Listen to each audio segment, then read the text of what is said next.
सत श्री अकाल, स्वागत है। गौरव शुक्ला मैं हाँ तुहाडे नाल हाज़र हाँ खबरां दा प्राइम टाइम लैके। ते प्राइम टाइम दे विच अज गल मर्यादा दी। जी हाँ, मर्यादा गुरु घर दी ते गुरु घर दे विच बेंच लगाउण दे उत्ते ते दबंग तरीके दे नाल बेंच पुट के बाहर सुੱਟਣ ते उन्हां नूं अग लगाउण दी गल। अपने बयानां नूं लैके विवादां दे विच रहण वाले अमृतपाल सिंह हुण अपने एक्शन नूं लैके भी विवादां दे विच ने। गुरु घर दे विच लगे बेंच दे उत्ते इतराज जताया गया। इतराज तो भी 2 कदम अगे ਵਧਦੇ ਹੋਏ ਜਲੰਧਰ ਕਪੂਰਥਲਾ ਤੋਂ ਖਬਰਾਂ ਸਾਹਮਣੇ ਆਈਆਂ ਕਿ ਗੁਰੂ ਘਰਾਂ ਦੇ ਵਿੱਚ ਲੱਗੇ ਬੈਂਚ ਹਟਾਉਣ ਦੇ ਲਈ ਅੰਮ੍ਰਿਤਪਾਲ ਦੇ ਸਮਰਥਕ ਪਹੁੰਚ ਗਏ ਤੇ ਫਿਰ ਬੈਂਚਾਂ ਨੂੰ ਬਾਹਰ ਕੱਢ ਕੇ ਅੱਗ ਲਗਾ ਦਿੱਤੀ ਗਈ। ਇਲਜ਼ਾਮ ਤਾਂ ਇੱਥੋਂ ਤੱਕ ਗੁਰਦੁਆਰਾ ਸਾਹਿਬ ਦੇ ਪ੍ਰਬੰਧਕਾਂ ਨੇ ਲਗਾਏ ਕਿ ਜੋ ਇਤਿਹਾਸਿਕ ਕਥਾ ਚੱਲ ਰਹੀ ਸੀ ਉਸ ਨੂੰ ਵੀ ਰੁਕਵਾ ਦਿੱਤਾ ਗਿਆ। 2 ਮਿੰਟ ਦੇ ਵਿੱਚ ਰੋਕਣ ਲਈ ਵੀ ਕਿਹਾ ਗਿਆ। ਸਵਾਲ ਤਾਂ ਪਹਿਲਾਂ ਹੀ ਕਿ ਉਹ ਬੇਅਦਬੀ ਨਹੀਂ ਹੈ ਤੇ ਅੱਜ ਸਿੱਧਾ ਸਵਾਲ ਅੰਮ੍ਰਿਤਪਾਲ ਅਤੇ ਉਹਨਾਂ ਦੇ ਸਮਰਥਕਾਂ ਨੂੰ ਕਿ ਇਹ ਅਰਾਜਕਤਾ ਨਹੀਂ ਹੈ। ਕਿਸੇ ਗੱਲ ਨੂੰ ਲੈ ਕੇ ਤੁਹਾਨੂੰ ਕੋਈ ਦਿੱਕਤ ਹੋ ਸਕਦੀ ਹੈ, ਤੁਹਾਡਾ ਕੋਈ ਇਤਰਾਜ਼ ਹੋ ਸਕਦਾ ਹੈ, ਤਾਂ ਲੋਕਤੰਤਰਿਕ ਦੇਸ਼ ਦੇ ਵਿੱਚ ਇਹ ਤਰੀਕਾ ਤਾਂ ਨਹੀਂ ਹੋ ਸਕਦਾ ਕਿ ਤੁਸੀਂ ਬੈਂਚ ਕੱਢੋ, ਅੱਗ ਲਗਾ ਦਿਓ ਉਹਨਾਂ ਨੂੰ।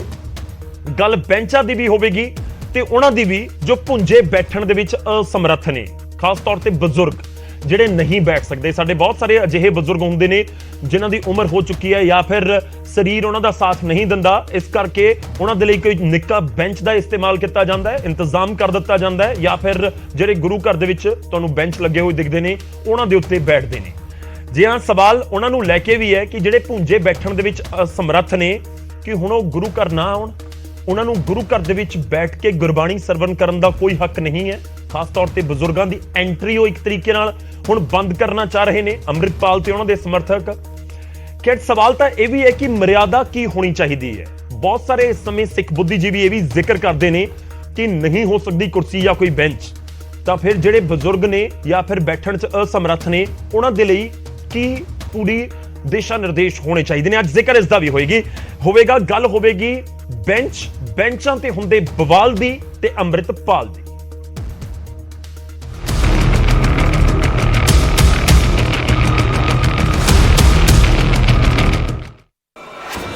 ਅੰਮ੍ਰਿਤਪਾਲ ਦੀ ਬੈਂਚ ਹਟਾਓ ਮੁਹਿੰਮ, ਕੌਣ ਤੈਅ ਕਰੇਗਾ ਕਾਇਦੇ ਤੇ ਨਿਯਮ। ਗ੍ਰੰਥੀ ਸਿੰਘ ਤੇ ਸੰਗਤ ਦੇ ਤਿੱਖੇ ਸਵਾਲ। ਹੁਣ ਬਜ਼ੁਰਗਾਂ ਦੀ ਨੋ ਐਂਟਰੀ।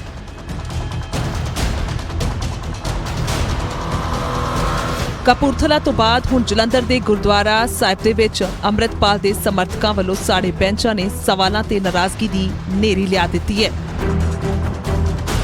ਸਵਾਲ ਨੰਬਰ 1, ਗੁਰਦੁਆਰਿਆਂ ਦੇ ਵਿੱਚੋਂ ਬੈਂਚ ਹਟਾਉਣ ਦਾ ਫੈਸਲਾ ਕੌਣ ਲਵੇਗਾ। ਸਵਾਲ ਨੰਬਰ 2, ਆਪ ਮੁਹਾਰੇ ਗੁਰਦੁਆਰਿਆਂ 'ਚ ਕਾਰਵਾਈ ਕਰਨਾ ਕਿੰਨਾ ਠੀਕ। ਸਵਾਲ ਨੰਬਰ 3, ਕੀ ਭਵਿੱਖ 'ਚ ਬਣ ਸਕਦੀ ਹੈ ਟਕਰਾਅ ਦੀ ਸਥਿਤੀ।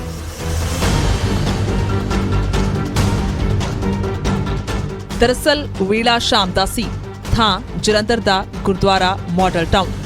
ਸਿੰਘ ਸਾਹਿਬ ਵੱਲੋਂ ਕਥਾ ਕੀਤੀ ਜਾ ਰਹੀ ਸੀ।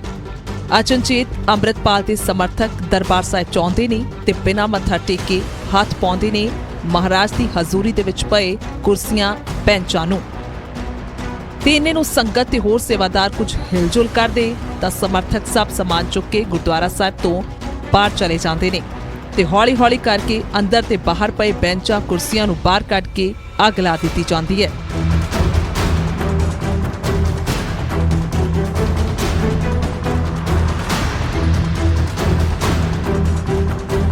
ਉਹਨਾਂ ਨੇ ਮੱਥਾ ਟੇਕ ਕੇ ਬੈਠਣ ਦੀ ਬਜਾਏ ਕੁਰਸੀਆਂ ਵਾਲੇ ਪਾਸੇ ਚਲੇ ਗਏ ਤੇ ਮਹਾਰਾਜ ਵੱਲ ਨੂੰ ਪਿੱਠਾਂ ਕਰਕੇ ਸਾਰੇ ਖੜੇ ਹੋ ਗਏ, ਜਿਹੜੀ ਕਿ ਬਹੁਤ ਵੱਡੀ ਗਲਤੀ ਗੱਲ ਹੈ। ਪਹਿਲੀ ਗੱਲ ਤਾਂ। ਦੂਸਰੀ ਗੱਲ ਇਹ ਆ ਕਿ ਉਹ ਬੈਠ ਕੇ ਭਾਈ ਸਾਹਿਬ ਨੂੰ ਸੁਨੇਹਾ ਭੇਜਦੇ ਕਿ ਭਾਈ ਸਾਹਿਬ ਜੀ ਤੁਸੀਂ ਕਥਾ ਦੀ ਫਤਿਹ ਬੁਲਾਓ, ਪਰ ਉਹਨਾਂ ਨੇ ਇਸ ਤਰ੍ਹਾਂ ਕੋਈ ਨਹੀਂ ਕੀਤਾ। ਕਾਰਵਾਈ ਤੇ ਗ੍ਰੰਥੀ ਸਿੰਘ ਨੇ ਅਕਾਲ ਤਖਤ ਸਾਹਿਬ ਦਾ ਲਿਖਤੀ ਆਰਡਰ ਅੰਮ੍ਰਿਤਪਾਲ ਤੋਂ ਮੰਗਿਆ ਤਾਂ ਬਜ਼ੁਰਗਾਂ ਨੇ ਪੁੱਛਿਆ ਕਿ ਅਸੀਂ ਗੁਰਦੁਆਰੇ ਆਉਣਾ ਛੱਡ ਦਈਏ, ਅਸੀਂ ਕਿੱਥੇ ਜਾਈਏ। ਤੁਸੀਂ ਸਾਨੂੰ ਇਹ ਵੀ ਦਿਖਾ ਦਿਓ ਵੀ ਅਕਾਲ ਤਖਤ ਸਾਹਿਬ ਨੇ ਸਾਨੂੰ ਆਹ ਲਿਖ ਕੇ ਕਿਹਾ ਵਾ ਭਾਈ ਅੰਮ੍ਰਿਤਪਾਲ ਸਿੰਘ ਜੀ ਤੁਸੀਂ ਜਾਓ ਹੁਣ ਵਹੀਰ ਲੈ ਕੇ ਤੇ ਗੁਰੂ ਘਰਾਂ ਚੋਂ ਕੁਰਸੀਆਂ ਚੱਕੋ।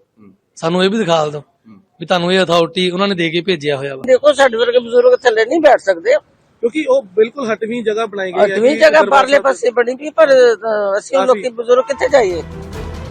ਇੰਨਾ ਹੀ ਨਹੀਂ, ਗ੍ਰੰਥੀ ਸਿੰਘ ਨੇ ਗੁਰੂ ਘਰ 'ਚ ਲੱਗੀਆਂ ਕੁਰਸੀਆਂ ਦੀ ਗੈਲਰੀ ਬਾਰੇ ਸਾਫ਼ ਕੀਤਾ, ਜੋ ਮੁੱਖ ਸਥਾਨ ਦੇ ਨਾਲੋਂ 1.5 ਫੁੱਟ ਨੀਵੀਂ ਸੀ।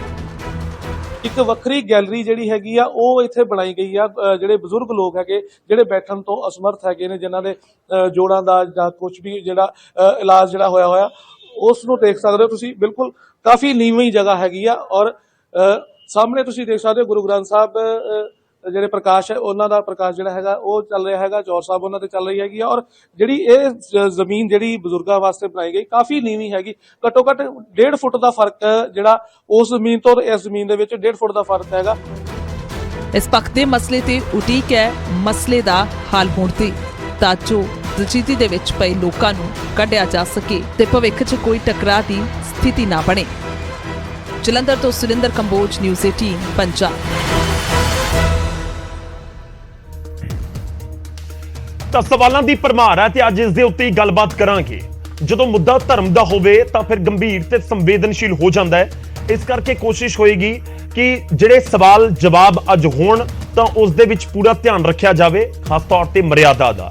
ਖੈਰ, ਗੁਰੂ ਘਰ ਦੇ ਵਿੱਚ ਜਦੋਂ ਆਪਾਂ ਜਾਂਦੇ ਹਾਂ ਤਾਂ ਬਹੁਤ ਸਾਰੇ, ਖਾਸ ਤੌਰ ਤੇ ਵੱਡੇ ਸ਼ਹਿਰਾਂ ਦੇ ਵਿੱਚ ਮੈਂ ਜ਼ਿਕਰ ਕਰ ਰਿਹਾ ਕਿ ਗੁਰੂ ਘਰ ਦੇ ਵਿੱਚ ਤੁਸੀਂ ਦੇਖਿਆ ਹੋਵੇਗਾ ਕਿ ਨੀਵੇਂ ਇੱਕ ਬੈਂਚ ਜਾਂ ਤੁਸੀਂ ਉਸ ਨੂੰ ਪੀੜੀ ਕਹਿ ਸਕਦੇ ਹੋ, ਇੱਕ ਤਰੀਕੇ ਨਾਲ ਲਗਾ ਦਿੱਤੀ ਜਾਂਦੀ ਹੈ ਦੀਵਾਰਾਂ ਦੇ ਨਾਲ, ਤਾਂ ਕਿ ਜੋ ਕੁਝ ਸ਼ਰਧਾਲੂ ਅਜਿਹੇ ਨੇ ਜਿਹੜੇ ਉਸ ਸਮੇਂ ਉੱਥੇ ਨਹੀਂ ਬੈਠ ਸਕਦੇ, ਭੁੰਜੇ ਨਹੀਂ ਬੈਠ ਸਕਦੇ, ਤਾਂ ਉਹਨਾਂ ਨੂੰ ਉੱਥੇ ਬੈਠਣ ਨੂੰ ਥਾਂ ਮਿਲ ਜਾਵੇ ਔਰ ਦਿੱਕਤ ਨਾ ਹੋਵੇ। ਖੈਰ, ਗੁਰੂ ਦੀ ਬਾਣੀ ਦਾ ਸਰਵਣ ਕਰਨਾ ਉਹਨਾਂ ਦਾ ਵੀ ਹੱਕ ਹੈ, ਉਹ ਵੀ ਚਾਹੁੰਦੇ ਨੇ, ਤੇ ਆਸਥਾ ਦੇ ਉੱਤੇ ਕਿਸੇ ਨੂੰ ਸਵਾਲ ਨਹੀਂ। ਤਾਂ ਫਿਰ ਸਵਾਲ ਹੀ ਹੈ ਕਿ ਆਖਿਰ ਇਸ ਤਰੀਕੇ ਦਾ ਐਕਸ਼ਨ ਅੰਮ੍ਰਿਤਪਾਲ ਦੇ ਵੱਲੋਂ ਕਿਉਂ? Point number 1। ਪੁਆਇੰਟ ਦੂਜਾ, ਜੋ ਗ੍ਰੰਥੀ ਸਾਹਿਬ, ਜੋ ਜਲੰਧਰ ਦੇ ਵਿੱਚ ਜੋ ਕੁਝ ਹੋਇਆ, ਗ੍ਰੰਥੀ ਸਾਹਿਬ ਨੇ ਜੋ ਸਵਾਲ ਚੁੱਕੇ ਤੇ ਉਹ ਕਹਿ ਰਹੇ ਨੇ ਕਿ ਜੇ ਅਕਾਲ ਤਖਤ ਸਾਹਿਬ ਦੇ ਜਥੇਦਾਰ ਦੇ ਵੱਲੋਂ ਆਦੇਸ਼ ਦਿੱਤੇ ਵੀ ਗਏ ਨੇ ਜਾਂ ਉਹਨਾਂ ਦਾ ਜ਼ਿਕਰ ਵੀ ਹੋ ਰਿਹਾ ਹੈ, ਤਾਂ ਫਿਰ ਅੰਮ੍ਰਿਤਪਾਲ ਨੂੰ ਅਥਰਾਈਜ਼ ਤਾਂ ਨਹੀਂ ਕੀਤਾ ਨਾ ਕਿ ਤੁਸੀਂ ਜਾ ਕੇ ਉਥੋਂ ਟੇਬਲ ਪੁੱਟੋ ਤੇ ਬਾਹਰ ਚੁੱਕ ਕੇ ਲਿਜਾ ਕੇ ਉਹਨਾਂ ਨੂੰ ਅੱਗ ਲਗਾ ਦਿਓ। ਤੇ ਜਦੋਂ ਇਸ ਤਰੀਕੇ ਦਾ ਘਟਨਾਕ੍ਰਮ ਵਾਪਰਦਾ ਹੈ ਤਾਂ ਇਹ ਵੀ ਇੱਕ ਕਲੀਅਰ ਹੈ ਕਿ ਲਾਅ ਐਂਡ ਆਰਡਰ ਦੀ ਸਥਿਤੀ ਵੀ ਬਣ ਜਾਂਦੀ ਹੈ।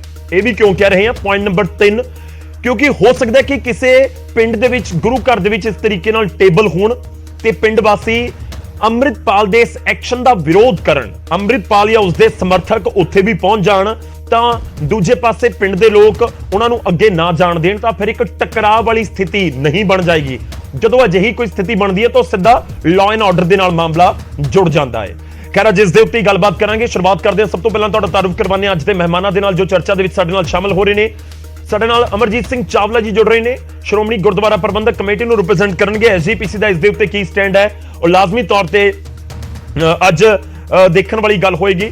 ਸਾਡੇ ਨਾਲ ਕੁਲਦੀਪ ਸਿੰਘ ਜੀ ਜੁੜ ਰਹੇ ਨੇ, ਸਿੱਖ ਬੁੱਧੀਜੀਵੀ ਨੇ, ਸਿੱਖ ਸਕਾਲਰ ਨੇ। ਸਰ, ਬਹੁਤ-ਬਹੁਤ ਸਵਾਗਤ ਹੈ। ਸਾਡੇ ਨਾਲ ਗੁਰਦਰਸ਼ਨ ਸਿੰਘ ਢਿੱਲੋਂ ਜੀ ਜੁੜ ਰਹੇ ਨੇ, ਸਿੱਖ ਸਕਾਲਰ ਨੇ। ਸਰ, ਬਹੁਤ-ਬਹੁਤ ਸਵਾਗਤ ਹੈ ਤੁਹਾਡਾ ਵੀ। ਮਹਿਮਾਨਾਂ ਦਾ ਸਵਾਗਤ ਹੈ। ਮੈਂ ਸ਼ੁਰੂਆਤ ਕਰਦਾ ਹਾਂ ਗੁਰਦਰਸ਼ਨ ਸਿੰਘ ਢਿੱਲੋਂ ਜੀ, ਤੁਹਾਡੇ ਨਾਲ ਅਮਰਜੀਤ ਸਿੰਘ ਚਾਵਲਾ ਜੀ ਕੁਝ ਹੀ ਪਲਾਂ ਦੇ ਵਿੱਚ ਸਾਡੇ ਨਾਲ ਜੁੜਨਗੇ ਸਕਾਈਪ ਦੇ ਜ਼ਰੀਏ, ਤੇ ਸਾਡੇ ਨਾਲ ਜਸਕਰਨ ਸਿੰਘ ਕਾਨ ਸਿੰਘ ਵਾਲਾ ਵੀ ਜੁੜਨਗੇ। ਸ਼੍ਰੋਮਣੀ ਅਕਾਲੀ ਦਲ ਅੰਮ੍ਰਿਤਸਰ ਨੂੰ ਰਿਪਰੈਜ਼ੈਂਟ ਉਹਨਾਂ ਦੇ ਵੱਲੋਂ ਕੀਤਾ ਜਾਵੇਗਾ। ਢਿੱਲੋਂ ਸਾਹਿਬ, ਮੈਂ ਤੁਹਾਡੇ ਤੋਂ ਸ਼ੁਰੂਆਤ ਕਰਦਾ ਹਾਂ। ਅੱਜ ਸਭ ਤੋਂ ਪਹਿਲਾਂ ਇਹੀ ਸਵਾਲ ਕਿ ਇਸ ਪੂਰੇ ਐਕਸ਼ਨ ਨੂੰ ਤੁਸੀਂ ਕਿਵੇਂ ਦੇਖਦੇ ਹੋ? ਮੈਂ ਮਰਿਆਦਾ ਦਾ ਜ਼ਿਕਰ ਕਰਾਂਗਾ, ਪਰ ਉਸ ਤੋਂ ਪਹਿਲਾਂ ਅੰਮ੍ਰਿਤਪਾਲ ਅਤੇ ਉਹਨਾਂ ਦੇ ਸਮਰਥਕਾਂ ਦੇ ਵੱਲੋਂ ਜੋ ਇਹ ਬੈਂਚ ਪੁੱਟਣ ਵਾਲਾ ਤੇ ਫਿਰ ਉਸ ਨੂੰ ਅੱਗ ਲਗਾਉਣ ਵਾਲਾ ਵਤੀਰਾ, ਤੁਸੀਂ ਇਸ ਨੂੰ ਕਿਵੇਂ ਦੇਖ ਰਹੇ ਹੋ? ਇਹ ਕੁਐਸਚਨ ਮੈਨੂੰ ਕਰ ਰਹੇ ਹੋ ਤੁਸੀਂ? ਜੀ ਬਿਲਕੁਲ ਢਿੱਲੋਂ ਸਾਹਿਬ, ਤੁਹਾਨੂੰ ਹੈ। ਹੈਲੋ, ਅੱਛਾ ਦੇਖੋ, ਗੱਲ ਇਹ ਹੈ, ਬੜੀ ਮੰਦਭਾਗੀ ਗੱਲ ਹੈ। ਇਹ ਗੱਲ ਹੋਣੀ ਨਹੀਂ ਸੀ ਚਾਹੀਦੀ। ਸਿੱਖੀਜ਼ਮ ਦੇ ਵਿੱਚ ਇਸ ਕਿਸਮ ਦੀ ਗੱਲ ਬਿਲਕੁਲ ਵੀ ਪਰਮਿਸਿਵ ਨਹੀਂ ਹੈਗੀ। ਬਹੁਤ ਸਾਰੀਆਂ ਇਸ ਕਿਸਮ ਦੀਆਂ ਤਬਦੀਲੀਆਂ ਸਿੱਖ ਇਤਿਹਾਸ ਦੇ ਵਿੱਚ ਆਈਆਂ। ਜਦੋਂ ਪਹਿਲੀ ਵਾਰ ਇਲੈਕਟ੍ਰਿਸਿਟੀ ਆਈ, ਦਰਬਾਰ ਸਾਹਿਬ ਦੇ ਵਿੱਚ ਕੁਐਸਚਨ ਅਰਾਈਜ਼ ਹੋਇਆ ਕਿ ਭਾਈ ਉੱਥੇ ਬਿਜਲੀ ਲੱਗਣੀ ਚਾਹੀਦੀ ਆ ਕਿ ਦੀਵਿਆਂ ਜਾਂ ਮੋਮਬੱਤੀਆਂ ਨਾਲ ਹੀ ਕੰਮ ਚਲਾਉਣਾ ਚਾਹੀਦਾ, ਜਿਹੜੀ ਟ੍ਰੈਡੀਸ਼ਨ ਸੀ, ਜਿਹੜੀ ਆਲਰੇਡੀ ਚੱਲ ਰਹੀ ਸੀ ਪ੍ਰੈਕਟਿਸ। ਤਾਂ ਉੱਥੇ ਇਸੇ ਤਰੀਕੇ ਦੇ ਨਾਲ ਦੋ ਵਿਚਾਰਧਾਰਾਵਾਂ ਉਪਜ ਹੋ ਗਈਆਂ। ਇੱਕ ਕਹਿਣ ਵੀ ਬਿਜਲੀ ਲੱਗੇ, ਦੂਜੇ ਕਹਿਣ ਬਿਜਲੀ ਨਾ ਲੱਗੇ। ਇਸ ਤੇ ਬੜਾ ਵਿਵਾਦ ਖੜਾ ਹੋਇਆ। ਤਾਂ ਅਲਟੀਮੇਟਲੀ ਬਿਜਲੀ ਲੱਗ ਗਈ ਔਰ ਬਿਜਲੀ ਦਾ ਐਡਵਾਂਟੇਜ ਸਿੱਖਾਂ ਨੇ ਸ੍ਰੀ ਦਰਬਾਰ ਸਾਹਿਬ ਦੇ ਵਿੱਚ ਪੂਰਨ ਤੌਰ ਤੇ ਲਿਆ। ਅੱਜ ਵੀ ਉੱਥੇ ਸਪੀਕਰ ਲੱਗੇ ਹੋਏ ਆ, ਉਹ ਵੀ ਮਾਡਰਨਿਟੀ। ਇਸੇ ਤਰੀਕੇ ਦੇ ਨਾਲ ਪ੍ਰਿੰਟਿੰਗ ਪ੍ਰੈਸ ਦੇ ਉੱਤੇ ਕੁਐਸਚਨ ਆਇਆ ਸੀਗਾ ਜਦੋਂ ਸਿੰਘ ਸਭਾ ਮੂਵਮੈਂਟ ਚੱਲੀ ਕਿ ਬਾਈ ਗੁਰੂ ਦਾ ਸ਼ਬਦ ਆ ਜਿਹੜਾ ਪ੍ਰਿੰਟਿੰਗ ਪ੍ਰੈਸ ਦੇ ਰਾਹੀਂ ਨਹੀਂ ਲੋਕਾਂ ਕੋਲ ਜਾਣਾ ਚਾਹੀਦਾ, ਤਾਂ ਉੱਥੇ ਵੀ ਇਸੇ ਕਿਸਮ ਦਾ ਵਿਵਾਦ ਖੜਾ ਹੋਇਆ ਸੀ। ਅਲਟੀਮੇਟਲੀ ਜਿਹੜੇ ਪ੍ਰੋਗਰੈਸਿਵ ਸਿੱਖ ਸੀ ਉਹਨਾਂ ਨੇ ਪ੍ਰਿੰਟਿੰਗ ਪ੍ਰੈਸ ਦਾ ਪ੍ਰੋਪਰ ਯੂਜ਼ ਕੀਤਾ, ਔਰ ਅਬ ਸਿੱਖੀਜ਼ਮ ਦੀ ਜਿਹੜੀ ਵਿਚਾਰਧਾਰਾ ਉਸ ਦੀ ਪ੍ਰੋਪੇਗੇਸ਼ਨ ਉਸ ਦੇ ਨਾਲ ਜਿੰਨੀ ਵੱਧ ਤੋਂ ਵੱਧ ਕੀਤੀ ਜਾ ਸਕਦੀ ਸੀ ਕੀਤੀ। ਉਹਨਾਂ ਨੇ ਉਸ ਵੇਲੇ ਬੜੇ ਅਖਬਾਰ ਵੀ ਛਾਪੇ ਔਰ ਟਰੈਕਟਸ ਵੀ ਛਾਪੇ, ਕਿਤਾਬਾਂ ਵੀ ਛਾਪੀਆਂ, ਛਾਪੇਖਾਨੇ ਦਾ ਪੂਰਾ ਇਸਤੇਮਾਲ ਕੀਤਾ। ਪਹਿਲਾਂ ਛਾਪਾਖਾਨਾ ਪੱਥਰ ਦਾ ਹੁੰਦਾ ਸੀ, ਫਿਰ ਪ੍ਰੋਪਰ ਪ੍ਰਿੰਟਿੰਗ ਪ੍ਰੈਸ ਆਈ। ਇਸੇ ਤਰੀਕੇ ਦੀ ਡਿਵੈਲਪਮੈਂਟ ਹੁੰਦੀ ਅੱਜ ਤੱਕ ਤੁਸੀਂ ਕੰਪਿਊਟਰਾਈਜ਼ ਸਿਸਟਮ ਇੰਟਰੋਡਿਊਸ ਹੋ ਗਿਆ, ਉਸ ਦਾ ਵੀ ਸਿੱਖ ਪੂਰਨ ਤੌਰ ਤੇ ਇਸਤੇਮਾਲ ਕਰ ਰਹੇ ਆ ਆਪਣੇ ਧਰਮ ਦੇ ਪ੍ਰਚਾਰ ਤੇ ਪ੍ਰਸਾਰ ਦੇ ਲਈ। ਤੋ ਇਸ ਕਿਸਮ ਦੀਆਂ ਗੱਲਾਂ, ਇਸੇ ਕਿਸਮ ਦੀ ਗੱਲ ਲੇਟਰ ਔਨ ਕਿ ਸਿੱਖਾਂ ਦੀ ਜਿਹੜੀ ਇਕਨੋਮਿਕ ਪ੍ਰੋਗਰੈਸ ਵੀ ਹੋਣੀ ਚਾਹੀਦੀ ਹੈ। ਇੰਸਟੀਟਿਊਸ਼ਨ ਆਫ ਬੈਂਕਿੰਗ ਇੰਟਰੋਡਿਊਸ ਹੋਣਾ ਚਾਹੀਦਾ ਤਾਂ ਕਿ ਸਿੱਖ ਇਕਨੋਮਿਕਲੀ ਪ੍ਰੋਗਰੈਸ ਕਰ ਸਕਣ। ਪੰਜਾਬ ਐਂਡ ਸਿੰਧ ਬੈਂਕ ਸਿੱਖਾਂ ਨੇ ਬਣਾਇਆ ਸੀ ਕਿ ਸਿੱਖ ਕਮਿਊਨਿਟੀ ਦੀ ਇਕਨੋਮਿਕ ਪ੍ਰੋਗਰੈਸ ਹੋਣੀ ਚਾਹੀਦੀ ਆ, ਔਰ ਉਹਨਾਂ ਨੂੰ ਜਿਹੜੇ ਮਾਡਰਨ ਜਿਹੜੇ ਵੀ ਮਤਲਬ ਇਸ ਕਿਸਮ ਦੇ ਢੰਗ ਵਸੀਲੇ ਆ ਉਹ ਅਡਾਪਟ ਕਰਨੇ ਚਾਹੀਦੇ ਆ। ਔਰ ਉਸ ਤੋਂ ਬਾਅਦ ਜਿਹੜੇ ਗੁਰਦੁਆਰਾ ਸਾਹਿਬਾਨ ਦਾ ਜਿੰਨਾ ਵੀ ਫੰਡ ਆ, ਜਿੰਨਾ ਵੀ ਉਹਨਾਂ ਦਾ ਜੋ ਪੈਸਾ ਧੇਲਾ ਇਕੱਠਾ ਹੁੰਦਾ ਸੀ ਚੜਾਵੇ ਦਾ, ਉਹ ਬੈਂਕਾਂ ਦੇ ਰਾਹੀਂ ਹੀ ਉਸ ਨੂੰ ਯੂਟਿਲਾਈਜ਼ ਕੀਤਾ ਜਾਂਦਾ ਸੀ। ਤੋ ਇਸੇ ਤਰੀਕੇ ਨਾਲ ਮਾਡਰਨ ਐਜੂਕੇਸ਼ਨ ਸਿੱਖਾਂ ਨੇ ਖਾਲਸਾ ਸਕੂਲ ਬਣਾਏ, ਖਾਲਸਾ ਕਾਲਜ ਬਣਾਏ, ਔਰ ਯੂਨੀਵਰਸਿਟੀ ਵੀ ਬਣਾਉਣ ਲੱਗੇ ਸੀ। ਖੈਰ ਉਹ ਦੂਸਰੀ ਕਹਾਣੀ ਆ।